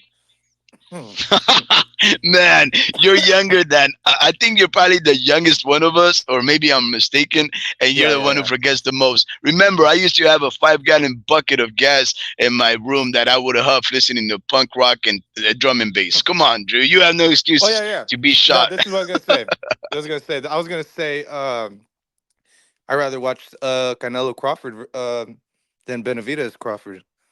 You know, like, that's just me. That's just my opinion. You know. All right, so hold on, guys. I think let's Truly Trey, about maybe an hour ago or 30 minutes ago, he said, "Hey guys, what do you guys think about the state of boxing?" Right? And one of the things that I didn't want to deviate from the topic was Jaime Munguia and John Ryder. Right? This wasn't supposed to be this crazy long of a live. For real. On that topic, and Truly Trey basically said, "How y'all feel about the state of boxing?" And I started off this live by saying, and let me just tie it all back down together. I said, fans are more interested in talking about fights that aren't happening, whether the fights that are. And I think that's the state of boxing in 2024. Instead of talking about John Ryder versus Jaime Munguia and Gabriela Fondora and all these other fighters that aren't as popular, we still want to engage in the fuckery. And that's where the state of boxing is in 2024. It hasn't changed. As amazing as 2023 left us with all of these fights that we wanted to see, Devin versus Loma, Theo versus Josh, Canelo versus, I guess Canelo Charlo, at least for the situation that it was undisputed versus undisputed. Tank versus Ryan, Tim Tszyu versus Brian Mendoza, and all of these amazing fights that occurred last year. We're left with wonder in 2024. Are these fights that we want are they gonna happen? Or are we still gonna have the same rhetoric and dialogue? Oh, we want to see this exhibition. We want to see all, like, at the end of the day, it's this. Supposedly, in less than a month, Tyson Fury is going to fight Alexander Usyk. Supposedly. Okay, supposedly it's finalized. There's a fight and a date. I've yet to see any promotion behind it. I've yet to see a press conference, a face down, fight montage footage. I haven't seen anything. Okay. I have yet to see, to be honest with you, any promotion with Jaime versus John Ryder. I know lately, boxing scene has made out some articles. Maybe you guys have seen a couple of Freddie Roach articles and Jaime and John Ryder hitting the bags and things of that nature. But the state of boxing in 2024, these lazy promoters have to make fights like the ones that we're going to get this weekend. They got to promote the hell out of it. They got to promote more. Jaime versus John Ryder should have a face down. They should have a fight study and Behind the Mind of Freddie Roach segment, where Freddie Roach is doing film study alongside Jaime Munguia, and there's a language barrier where they have to overcome and study and dissect certain things. We have to have an insider perspective. When you have a fight of this talent, of this magnitude this Saturday, you have to promote these fights more so than a Tyson Fury versus a Usyk, because that right there should sell itself. Undefeated, undisputed. That sells itself. But the fights that are happening this weekend, these are the fights that need the most attention, the most promotion. For example, if I'm a promoter of Ruben Villa, nobody knows Ruben Villa. He's a homie, and I know the guy. Nobody knows him. So I have to put all my efforts and bank that this dude is a star. I can't treat him like a star. I have to promote him as if he is, though, because I'm trying to get this dude to be on every single person's living room TV on Saturday. So that's the obstacle that these promoters, these lazy fucking guys that keep stealing or killing our sport, that's what they need to do.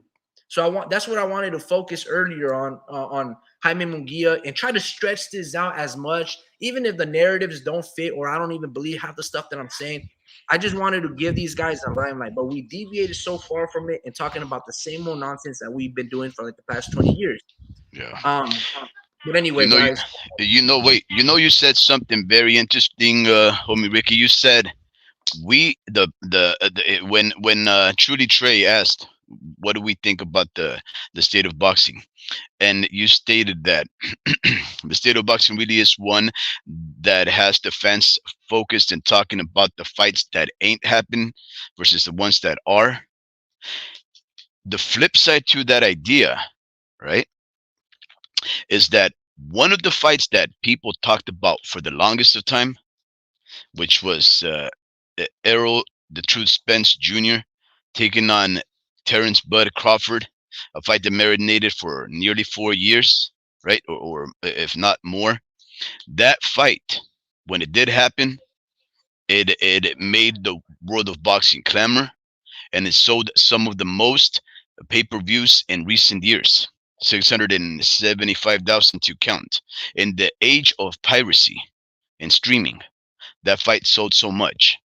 Another fight that people thought wouldn't happen, that a lot of fights just fight fans just kept talking about for the longest of time, was Ryan Garcia always calling out Tank Davis, a guy who's never actually proven himself in the sport of boxing just because he had a big mouth, who just realized his dreams by talking things into existence, right? This guy, Ryan Garcia, who just basically put himself in that position, allowed that fight to marinate, because he'd been calling name calling Tank Davis for a long time. And then once it happens, guess what? It sells 1.1 million pay-per-views, the most in recent history, followed after Canelo in about 3 years' time. You think those numbers are true, though? Are you? They are reported. They are reported. Right? What numbers are true? So what I'm trying to say is this: if that is the state of boxing, then guess what? One would have to infer that if you marinate fights, right, there will be success at the end. Almost like following and chasing the rainbow. You'll fight a pot of gold at the end. Is that the state of boxing?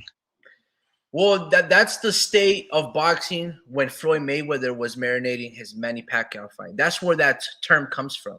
Right? Or at least that's where people start honing in and like, oh, it's Mayweather's fight. It's always Mayweather's fight, right? But in reality, it's probably, there's been a process of marination for a really long time. But it goes like this. You need to marinate fights. You need to build fights. You need to have structure. You need to have storylines, whether it's WWE or whether it's just honest hatred towards fighters of one another, or sometimes the best fighting the best. You need to marinate, because boxing does need its mega fights. It can't just be big fight after big fight after big fight after big fight. No, it'll be overwhelming. You need filler. It's good. Though the process of waiting makes it worthwhile at the end. For example, sure, you want to go to a restaurant and you take a girl out to a restaurant, but you don't want the food right then and there immediately. No, you want to serve that at an ample enough time, but you still want to drink a little bit of wine, eat a little bit of the appetizers, talk to your significant other, and then boom, your stomach starts craving. You can smell the aroma of the other nearby dishes around you, and then you're hungry. Your stomach starts to growl, and then bam, that fucking chef serves you a big ass plate, and next thing you know, you devour that shit, and you're like, wow, you're satisfied. Marination is needed, but the question is how long? And how long is predicated upon how great of a job that you do to sell the fight. So, for instance, if we were to compare 5 years. Bud Crawford, Bud Crawford and Errol Spence, that fight took 5 years, 4 years. But if Manny if Pacquiao. you were to wait, hold on, yeah. But if you were to wait, Brian versus Tank Davis, 2, right? So it all really depends on how you go about building a situation. Look no further. Look no further than wait, I thought I changed the title. Well, he KO'd John Ryder. I thought I put the end. I guess something's going on with my computer. No, I did change it. Yeah, I'm tripping. Look, man. Sorry. Look at the NFL, right? I always compare football and boxing because one sport gets it and the other one doesn't. Football Super Bowl needs a minimum of 1 year marination. Every second week of February, Super Bowl. 2021, 2022, 23, always in the month of February. Okay.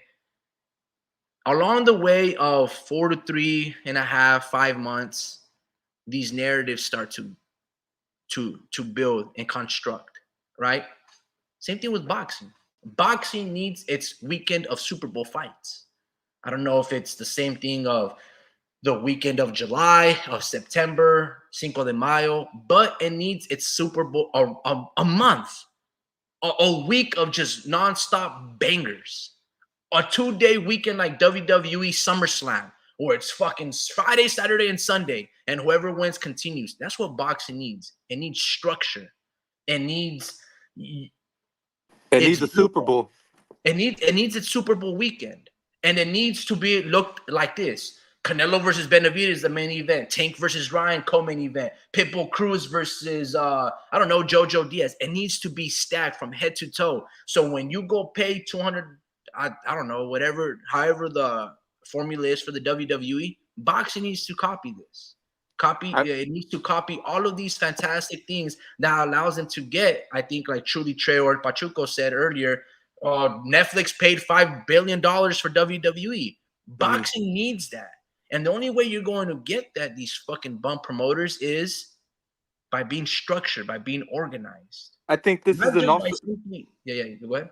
I think this is also another thing. We need a passing of the torch moment. Like we still have dudes that are kind of. We don't have a consensus of who's like the face of boxing right now. We're kind of like confused as to who's the face of boxing. So I think we also need that guy to really start emerging, because I feel like the public's just waiting for that guy.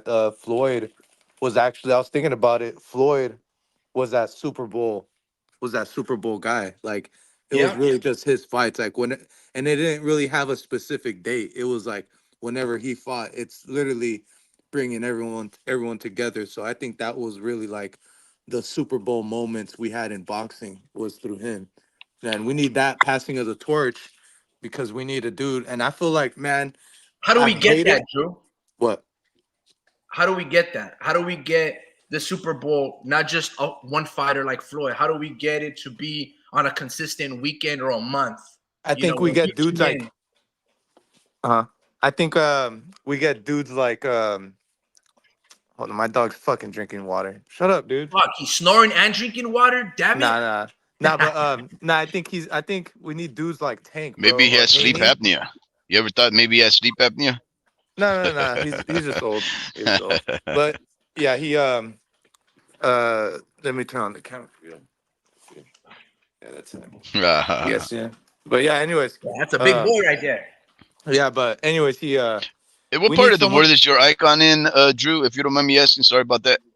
That's the Palace of Fine Arts in San Francisco. Oh, you're a fancy schmancy type. Yeah, no, I just one needed a cover.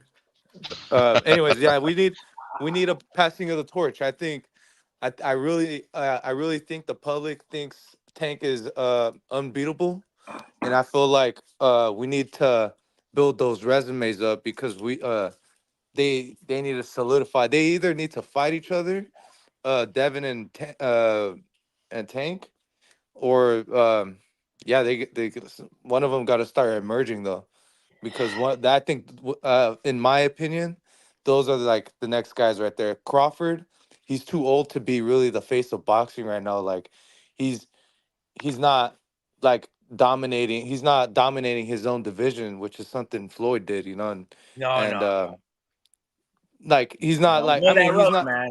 No, he did state my bad. My bad. Let me Okay, rephrase okay, that. okay. Because I just realized what I just said. Yes, sir. Um, we need time, pretty much. Like we need. That's fuck, man. I see. This is where I'm thinking right now, and I'm So check like, this this out. Let me motherfucker. You're save you about a to. little You're bit. about to. You're about to get me a checkmate right now because you got me at checkmate right now because No, you no, know no, why? no. Let me save you real quick. Let me save You you. got me at This checkmate. is where speed goes into a deep dive, and we were talking about who is going to deliver, the Super Bowl weekend for boxing. Well, Speed's, I don't know, doing his due diligence about Riyadh season in Saudi Arabia. Mm, Maybe whenever those fight dates occur, maybe they will deliver the Super Bowl weekend and popularize boxing as we're talking mhm, about it and seeing if it. Maybe. I don't know. mhm. But I just know that right now, going back to, I don't want to dive into that topic because Speed wants to build up to it, but going back and trying to answer truly Trey's question of the state of boxing in 2024. Hopefully, we were in the past 30 minutes when we were talking, it just left some confusion. And I think that's the state of boxing in 2024. We are confused. We don't know. We think we want certain things, right? But we don't really appreciate them. Not only do we not appreciate them, we aren't demanding enough. We're Oh, not in I unison just as a collective. Yeah, yeah, go ahead, bro. So I think Crawford, I was gonna say Crawford and Canelo, even if that fight happened and we get the winner of that, it still doesn't give us the answer. It still doesn't give us the face of boxing, like I really do think no one beats Tank, bro. Like this Well, dude literally fucking Wait, knocks wait, wait, everyone out. wait. Can I hit you with a bomb? Can I hit you with a nuclear one? Hey, What? uh, can can Moten Who? beat can Moten beat Tank Davis? that was going nuclear. Shut your ass up. No, no, no. No, Hey, bro. this guy thinks this guy's the future. This This guy dude, thinks this this dude, guy's hey, the hey, hey, future. hey. No, This no, dude no, threw no, no. this Wait, dude wait. threw a Hold rock. on. Hold on. Those little bombs you throw on the ground. Yeah, yeah, yeah. I threw You those know the those other little day. pop rocks. The little Yeah, pop rocks. You go Yeah, my son has nuclear. those. that's Not exactly what Cornell Moulton was in the Carmel Mays, but you're the one who talked about how Carmel Moulton could go up to Tell him. fight Lee Wood and knock him out. Tell That's boxing. him. what you said, bro. Boxing, like the I'm not NFL, crazy when I like the say that. NBA, they don't just need one face. See, everybody gets, oh, that's the face of boxing. Who gives a fuck about the face of boxing? The NFL had multiple phases. Casuals Right? do. It had Tom Brady, it had Patrick Mahomes, it had Peyton Manning, it had all these guys. The NFL, the NBA, it has LeBron James, it has Dame Lillard, it has Giannis, it has Jokic, it has all of these, Steph Curry. It doesn't need to be one dude carrying the whole thing. It's not just one person passing on the torch. No, it's a collective. All right. So it's okay if Crawford feels that he's number one, and it's okay if Canelo and Naoya feel that they're number one. It's cool. These are the pillars. These are the pillars of boxing. These are the guys that epitomize what the sport of boxing is. You Yeah, see, they don't necessarily have to fight one another for us to appreciate how great they are. No, we have to acknowledge that Jamel's run at 154 was fucking fantastic. When he incredible. fucking slept Erickson Lubin in one round, that was incredible, right? Um, you can go on to the list, the fights that he had with Tony Harrison and the fights with Brian Castano. Embrace that shit. But guess what? We didn't. And how do I know we didn't? When Brian Castano came to LA, to Carson, California, and fight at the StubHub Center, right? Nobody tuned in to watch him and Jermell for Undisputed. I was kicking myself that I did not partake in that event and making that drive. as a diehard, and I knew that fight was going to be fucking fantastic, I didn't even go. Nobody tuned in. And that was in our own backyard in California. Now, it might be 6-8 hour drive from me, but that's what I'm saying. Hey, So it's okay if there's 10 fucking fighters on the pound for pound list and they're all great. Beterbiev, Devin Haney. We got to appreciate all of them. And if we appreciate that, sure, there's going to be the Niners and the Cowboys, Canelo and Bud being more popular than the rest. Of course, that always happens. But it's okay to have multiple faces carrying the sport of boxing, not just one passing of the torch. I don't want one Floyd and everybody being stagnant. Like, no, I'm off that. Hey guys, Let me read some again, of these comments. Hold on, Speed. yeah. Speed goes, perhaps some point, but I only recall his last few years at 47. Defeated 3 undefeated and highly promoted fighters and Lejaraga, Kelly, Spanish, and British up and coming. Remember Josh Kelly, the highly touted. I think if I'm not mistaken, he was an Olympian. I can't remember for what year, but he fights a lot like I don't know, like what Roy Jones Jr. Until he didn't, and he didn't at the hands of Abanesian, and he also fought that Spaniard Lejaraga, who, if I'm not mistaken, had a hell of a fight against the other Spaniard, Kiko Martinez. Or maybe I'm mistaken on that one. Yeah, I think I'm mistaken on that one. Not Kiko Martinez. Kiko is much lighter weight class, but those guys were on hot runs. They were the promoted fighters, and Abanesian went over there, traveled to their home bases, if I recall those fights correctly, and he beat him violently. So when it comes to Abanesian having had the opportunity to fight Terence Bud Crawford in the absence of other fights that were available to Terence Crawford, which of course included Undisputed, Abanesian was the most deserving individual because he was the mandatory. He climbed up the ranks after having had a loss, if I'm not mistaken, at the hands of Lamont Roach or Kabalowskis, one of those great champions at 140, and then he climbed up the ranks to fight that guy. So yeah, that's all I ask that these fighters do: climb up the ranks accordingly, get the shots that they have deserved, and whether or not we know who they are, if they fought hard to get there, that's what matters. Because guess what?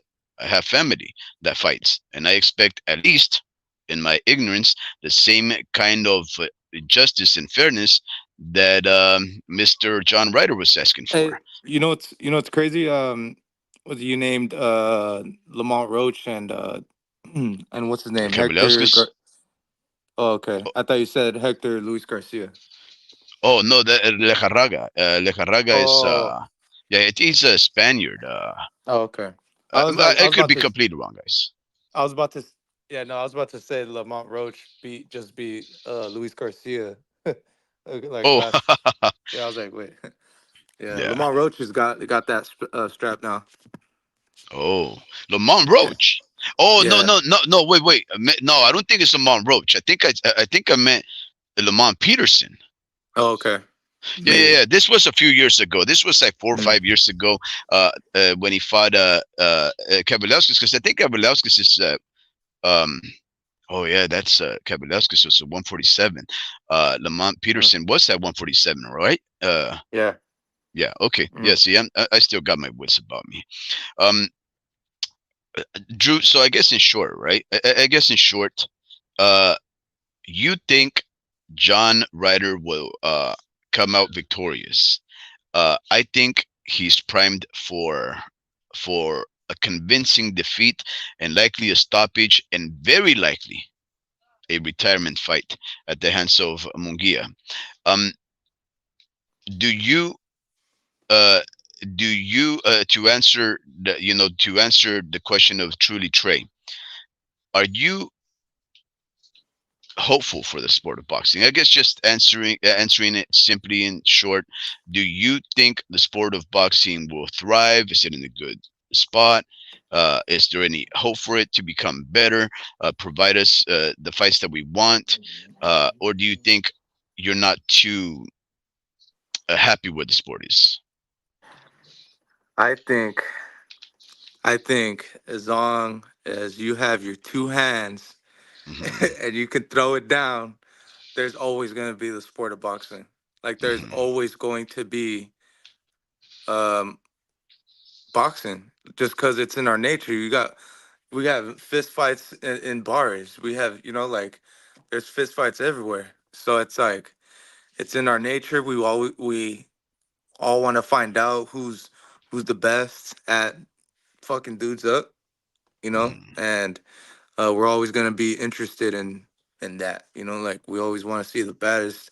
We want to know who's the baddest motherfucker on the planet. Like who's close to the pinnacle of human on Earth. Like not to say they're like invincible or anything, because these guys are normal guys, but I'm always interested in seeing the baddest motherfucker on the planet. You know, Hmm. Yeah, so I think there'll yeah, always be boxing, bro. Like yeah. yeah. And to tell you the honest truth, in my case, in my opinion, Drew, we just had in 2023 the greatest year of boxing. I think we're in a very good uh, spot in the sport. I think so many incredible matchups took place last year, fights that we dreamed about, that made sense, fights that people just dreamed about that didn't make sense, but they placated the ideations of many. We had fights that were mandatories that were taken. We had many fights of the year contenders.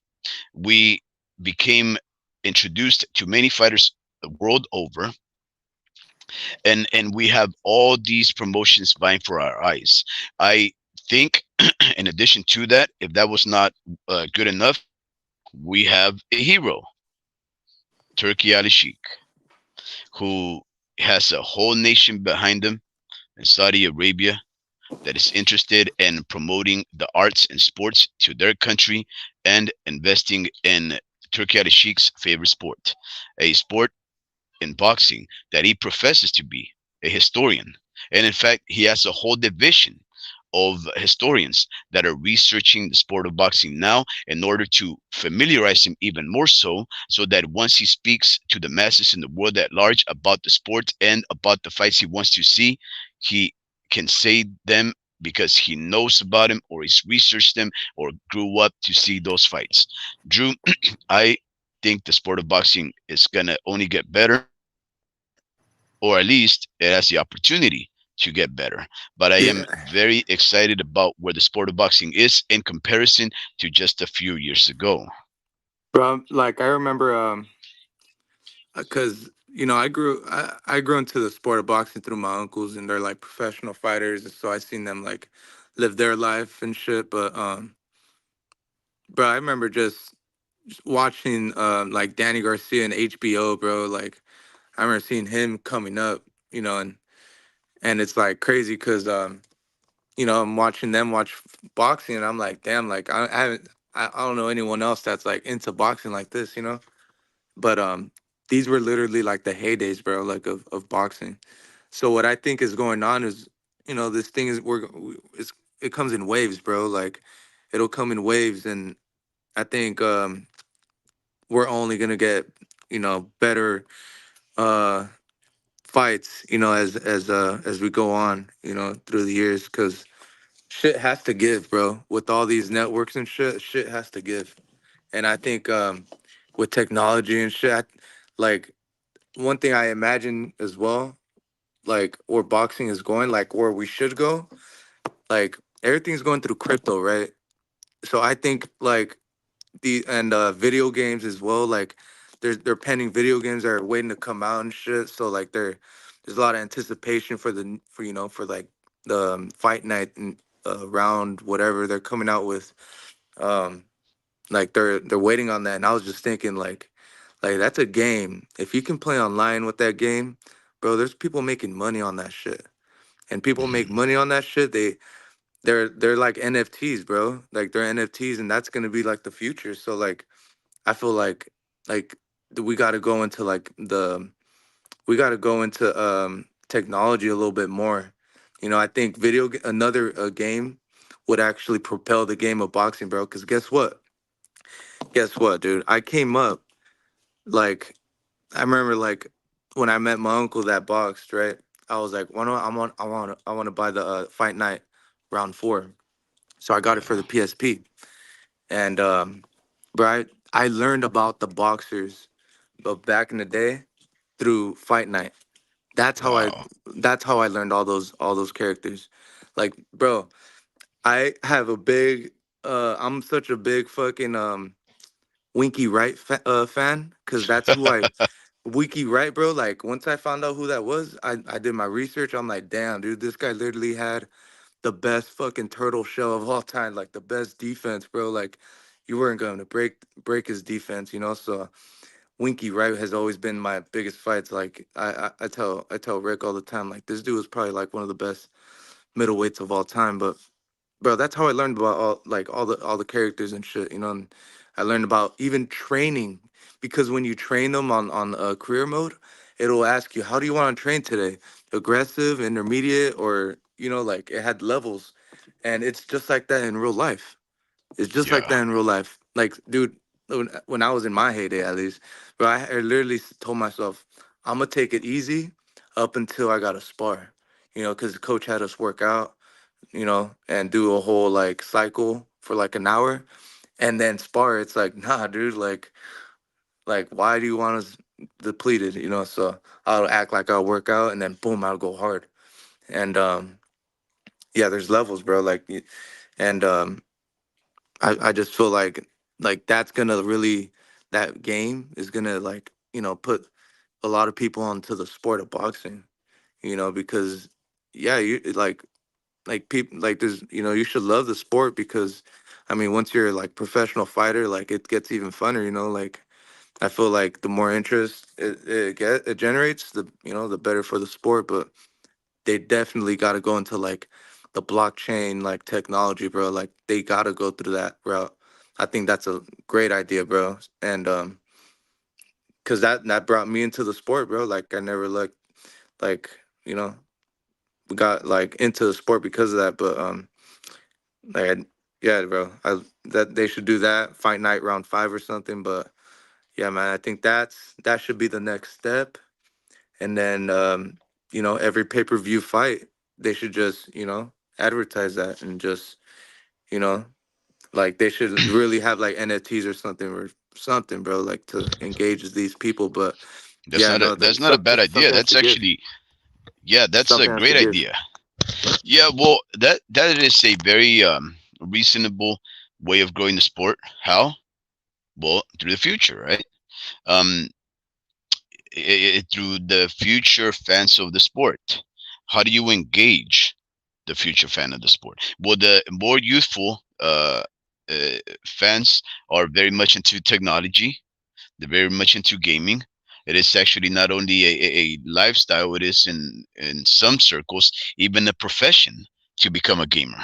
Right? I know that the military exercises gaming and encourages gamers to enlist and their roles, because the technology has it become the technology of war has really become one that is engaged through through one's prowess and abilities to control drones and other machinery remotely through a keyboard or a joystick, right?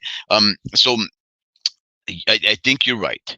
If there is a way that somebody can come up with a video game that helps familiarize the people playing with the history of these fighters, the names of the fighters, the fighting style, the workouts that they need to take, the way that they got to practice in order to get prepared for a fight, I think it would intrigue them, keep them engaged, keep them invested, educate them about why they should care about these fighters, and then they'd appreciate the sport. But yeah, in the absence of a video game that entices the future followers over the sport to participate in, but really the last time that there has been a video game about boxing, uh, it has been almost like 20 years, or if not more longer. I know that, there's this channel. His name is Showbiz the Adult. He's one of the best. In fact, I think he really is the best because he approaches the sport of boxing and his reportage uh, in the way that makes sense to me, right? He's exuberant. Uh, he doesn't and excited about the sport. He doesn't. He takes it serious enough so that when he reports the news as it is and gives opinionated expressions about the sport, but based on fact. He always has good takes and angles. He always makes you think. He makes it fun. And he was working with this uh, game developer to make the first big boxing game in recent decades, and I think he did that. Uh, he ended up doing that, but it never really got off ground. He made like I don't know. I guess maybe like some rankings and then some groups where people you can join and then they fight and then it went on for like about a year or so and then it just fell out. And then another video game developer came with him with another idea. This one, another video game for more like a Mike Tyson's Punch Out type of game, which was also one of the video games that made me in the 80s become a fan of this sport. As I was already developing into one, following my family, going to these big events to watch these fights. Nonetheless, those things kept me a fan of the sport for she's like I did the estimation the other day for almost 40 years, right? And I do believe that video games would help grow the sport for the future generations, and maybe even the ones that still held the joystick, like myself, that remember the excitement of manipulating these characters on the screen and getting victory. Sometimes we would get to choose our favorite fighter, right? I think that'd be a swell idea. And I'm not too sure if you saw this, right? But there's a very famous picture going around. The WBC and all these other organizations called over a lot of promoters. Frank Warren, Eddie Hearn, all these promoters are there, all gathered around. And apparently, WBC Mauricio Suleiman invited these guys to discuss the direction and the future of the sport of boxing. Now, let me ask you, Drew, why would Mauricio Suleiman from the WBC feel that he needed to gather some of the most powerful players in the sport of boxing to discuss how to advance the sport forward? There's probably some concern. A lot of people are speculating that the concern has to do with the fact that Saudi Arabia is likely going to push out a lot of these players because, like I told uh, homie Ricky just a couple of lives ago, if Turkey Al Sheikh and the Ministry of Sports and Entertainment wanted to, they could buy a lot of these promotions out in a blink of an eye. No questions asked. Top Rank, bought. Golden Boy, bought. Matchroom, bought. And there's some truth to that. Now, maybe it's as simple and innocuous as just Mauricio Suleiman saying, "Hey guys, let's be friends. Let's make the best fights happen. Come on, let's just bid on who takes the fight at whose backyard. When 1 and 2 go up there, come on, let's just play nice, right?" Because a lot of these promoters have these disputes between them, but there seems to be a sense of urgency in the sport of boxing, a sport that I'm not too sure you know this, but at its heyday, it was boxing and baseball as the top sports to represent in the United States of America. They were basically 1 and 2, and football, of course. You know, those three, the trifecta. But it was always up there.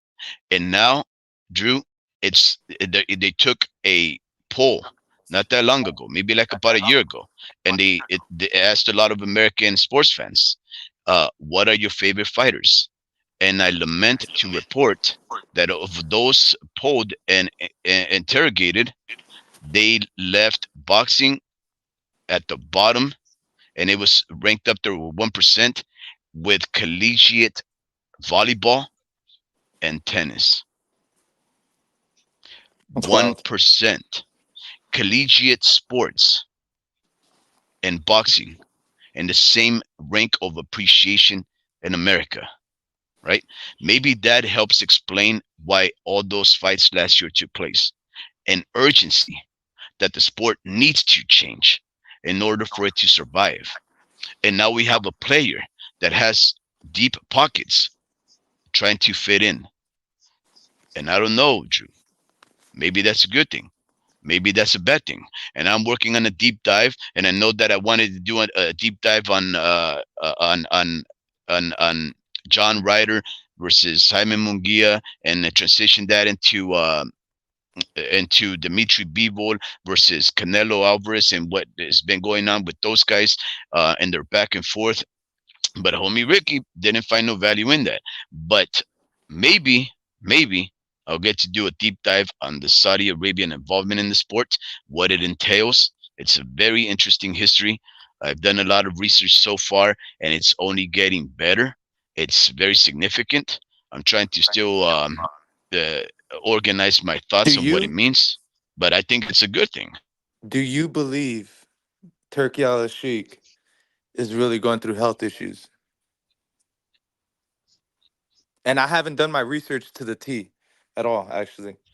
I just heard that, like I heard the interview. He said like, he got like health issues and stuff like that. And I was like, and this is why you want to spend your money, like, you know what I'm saying, like, like you don't have like it feels like he has like a different motive, like I don't know, because they're trying to do the same thing with or they already did with golf, so I don't know if it's like a political thing, it just doesn't make sense that they just buying everything out, and it's like I don't know, like we have a shitty ass economy and shit, like I almost feel like there's a different type of agenda that they're trying to do, like they're really like making these fighters, you know, want more money, and Hmm.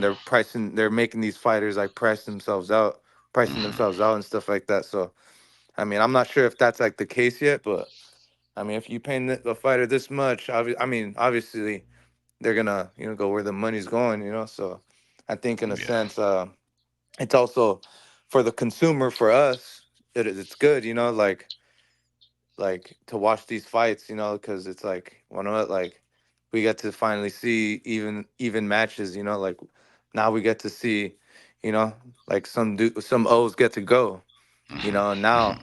now we're paying them a certain amount. They're paying them a certain amount to really keep them in the game, so they can, I just hope after they take an L, they keep fighting at the same like level. Like I hope they don't like turn out to be bad fighters after that, like just horrible fighters to watch, like I just hope like they really like, not like trying to like say, hey, I'm gonna fight one more time and I'm pretty much done. Like, oh, I Yeah. want these Oh, I fighters to see. like bring the same energy. I want that same energy. Don't overpay these fighters. Like stop like tell 'em, like I want to see you want to become the best you, like I want, So listen, what happened with Brian Garcia, right? After he fought Tank Davis, he made from what a lot of people are saying, he made around 30 million. Tank Davis made about 40 million, right? They offered him Jose Ramirez after Oscar De La Hoya at Golden Boy picked up Arnold Barbosa Jr., Jose Ramirez, O'Hara Davies, and he brought on Barroso to do that round robin, right? I think if I'm not mistaken, he just picked up another fighter at 140, and he obviously has a 147. Ryan Garcia, who can easily come down to 140 if he stops wanting to play the weight manipulation game, right? But he asked him, right? I got you this guy right here, Jose Ramirez. A big fight between a Central and Northern California fighter, a former two belt holder, almost undisputed, against Josh Taylor and Jose Ramirez, and you, Ryan Garcia, Southern California fighter.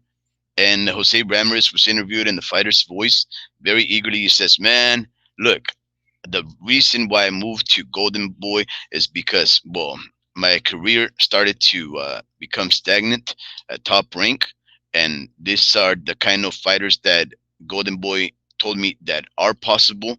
I'm excited to fight Ryan Garcia. Why? Because one of the reasons why I had a gripe against top rank is because I kept depleting with Mr. Bob Arum, a person who he has a fondness and respect for, to put me as a main event fighter on a pay-per-view.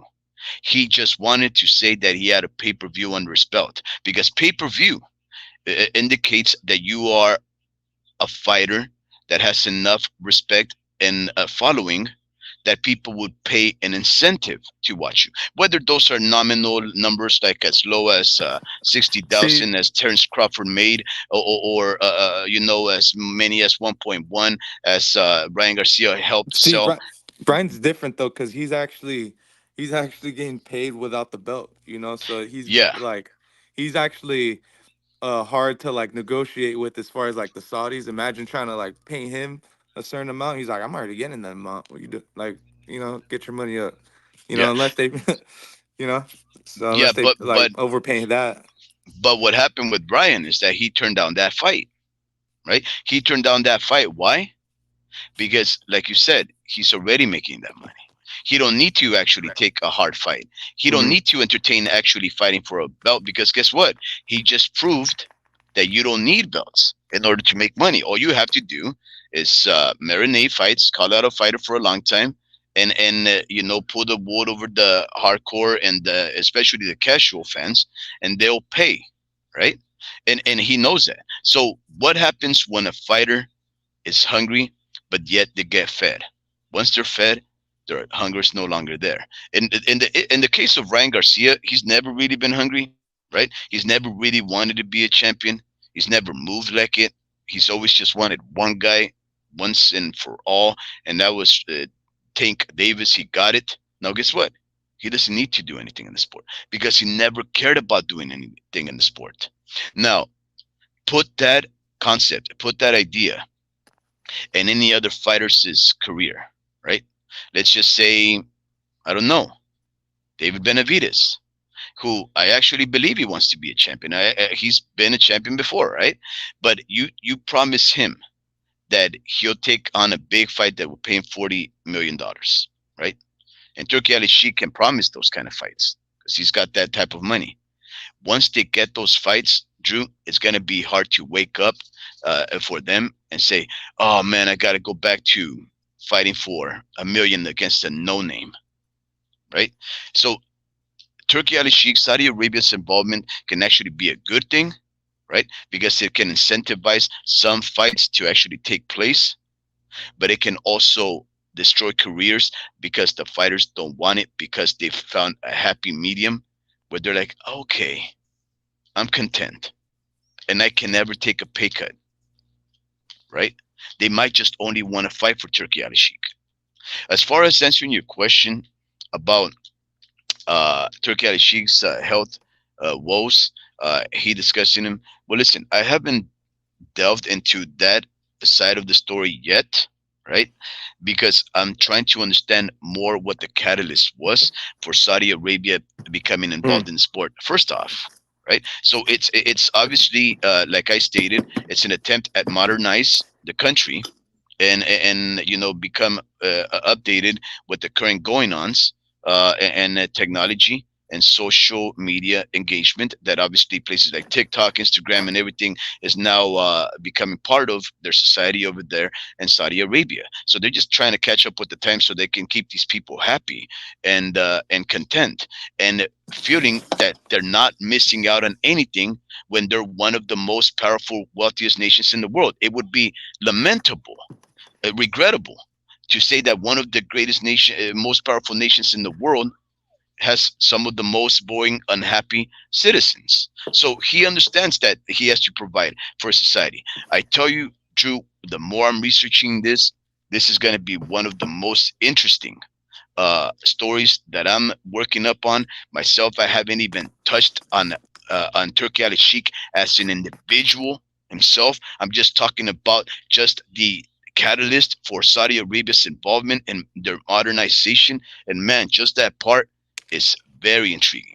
So I hope that I can build this up. That I hope that I have an opportunity for homie Ricky to just shut up and just let me hop on the live all by myself without his involvement, because I don't need him to tell these stories. He Uh, he gave but you it, no? He gave you the password, no?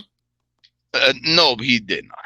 No, he did Oh. not. And in fact, I'm the one who proposed we go live today. And then as soon as I did, I told him what the whole pretext was for coming on the live. What I wanted to do, he shuts it down.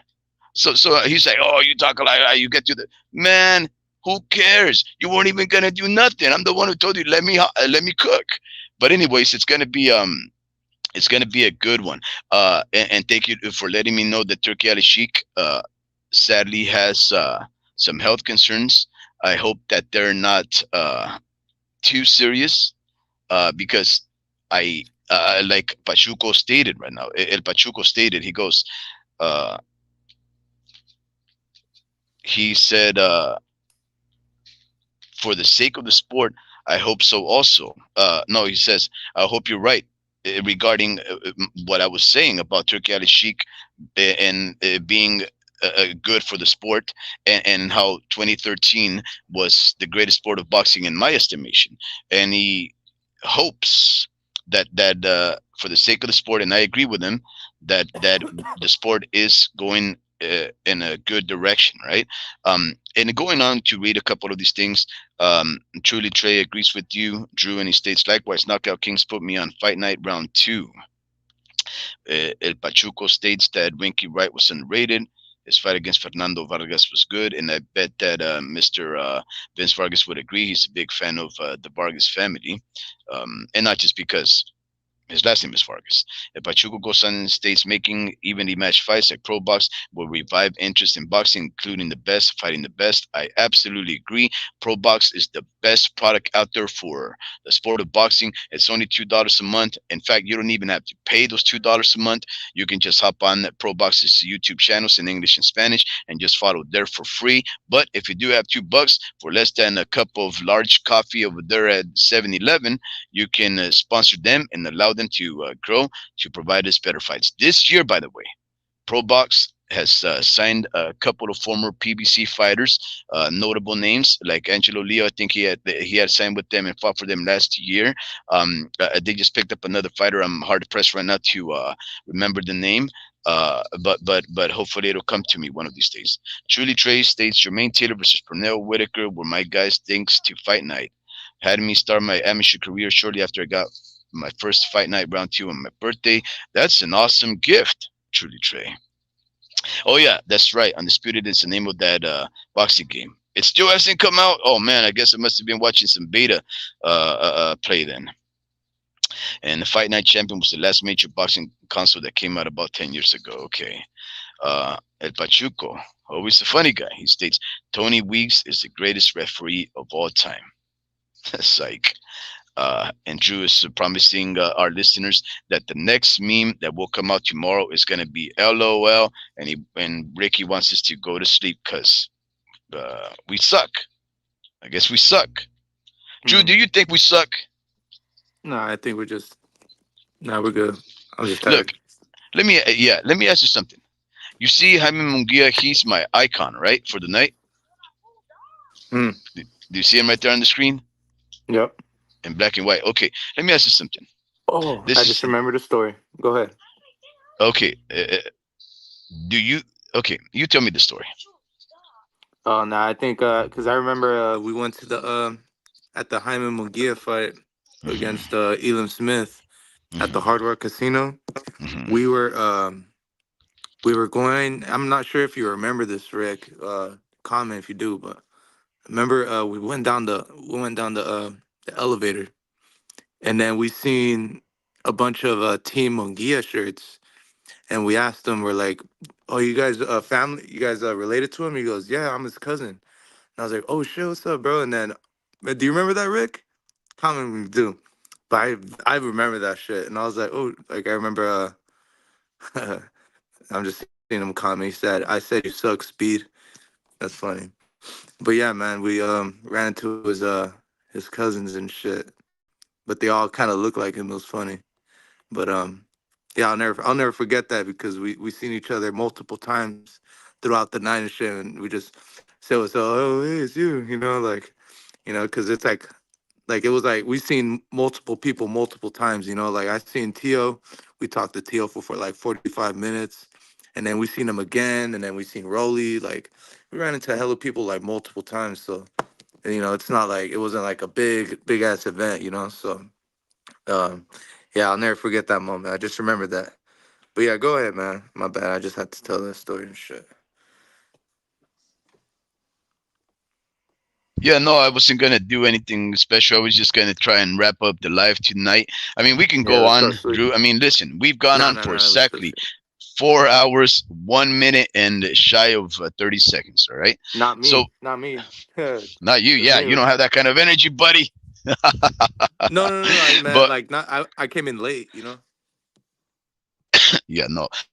But what I'm trying to express, right, to our beloved listeners around the world, and maybe outside of the world. Maybe we have extraterrestrial listeners. But what I'm trying to say is that this is just an indication, right, about how three men that love the sport of boxing can pass the time talking about every single aspect of the sport, hopefully respectfully and astutely, right? Using some historical context and some valid formed opinions that are not divisive, are not biased because of race, color, nationality, or otherwise. We are just fans of the sport that appreciate every single fighter that toils for our entertainment, that bleeds and makes others bleed solely so that we can content ourselves and satiate our bloodlust. This is what can happen when fans of the sport care about its growth and its survival. And we have gone on for upwards of 4 hours discussing this, and we can probably go on. Why Drew? Why Homie Ricky? Why El Pachuco? Why Larry Liston? Why Truly Trey? Sports Archives, Mr. Vince Vargas. Why can we do that? Because we love the sport and because we do this every single day. Might as well throw it on the live. So, with that being said, I just end this with asking the following question. Before I bid all of you adieu, I'm going to say this. Drew, did you know that Jaime Munguia had that very long neck? The what? Look at his neck. It's long as hell. Uh, yeah. Yeah, that's a long neck, buddy. Anyways, Drew, always a pleasure, man. Homie Ricky, now you suck. Uh, And all right, man. Peace. have a wonderful night, Hey, check everybody. your DMs on Instagram too. You're going to slide into those DMs? Uh, no, no, no. I already sent you uh, something. That's why I sent you something like 10 minutes ago. okay.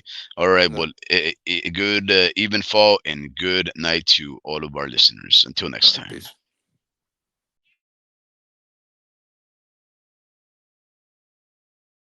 Oh, yeah. Adios, Pachuco. Let's not forget you. And thank you very much for your visit, everybody. I bid you adieu. You guys are awesome. We couldn't do it without you. And in fact, we do it for you. Good night.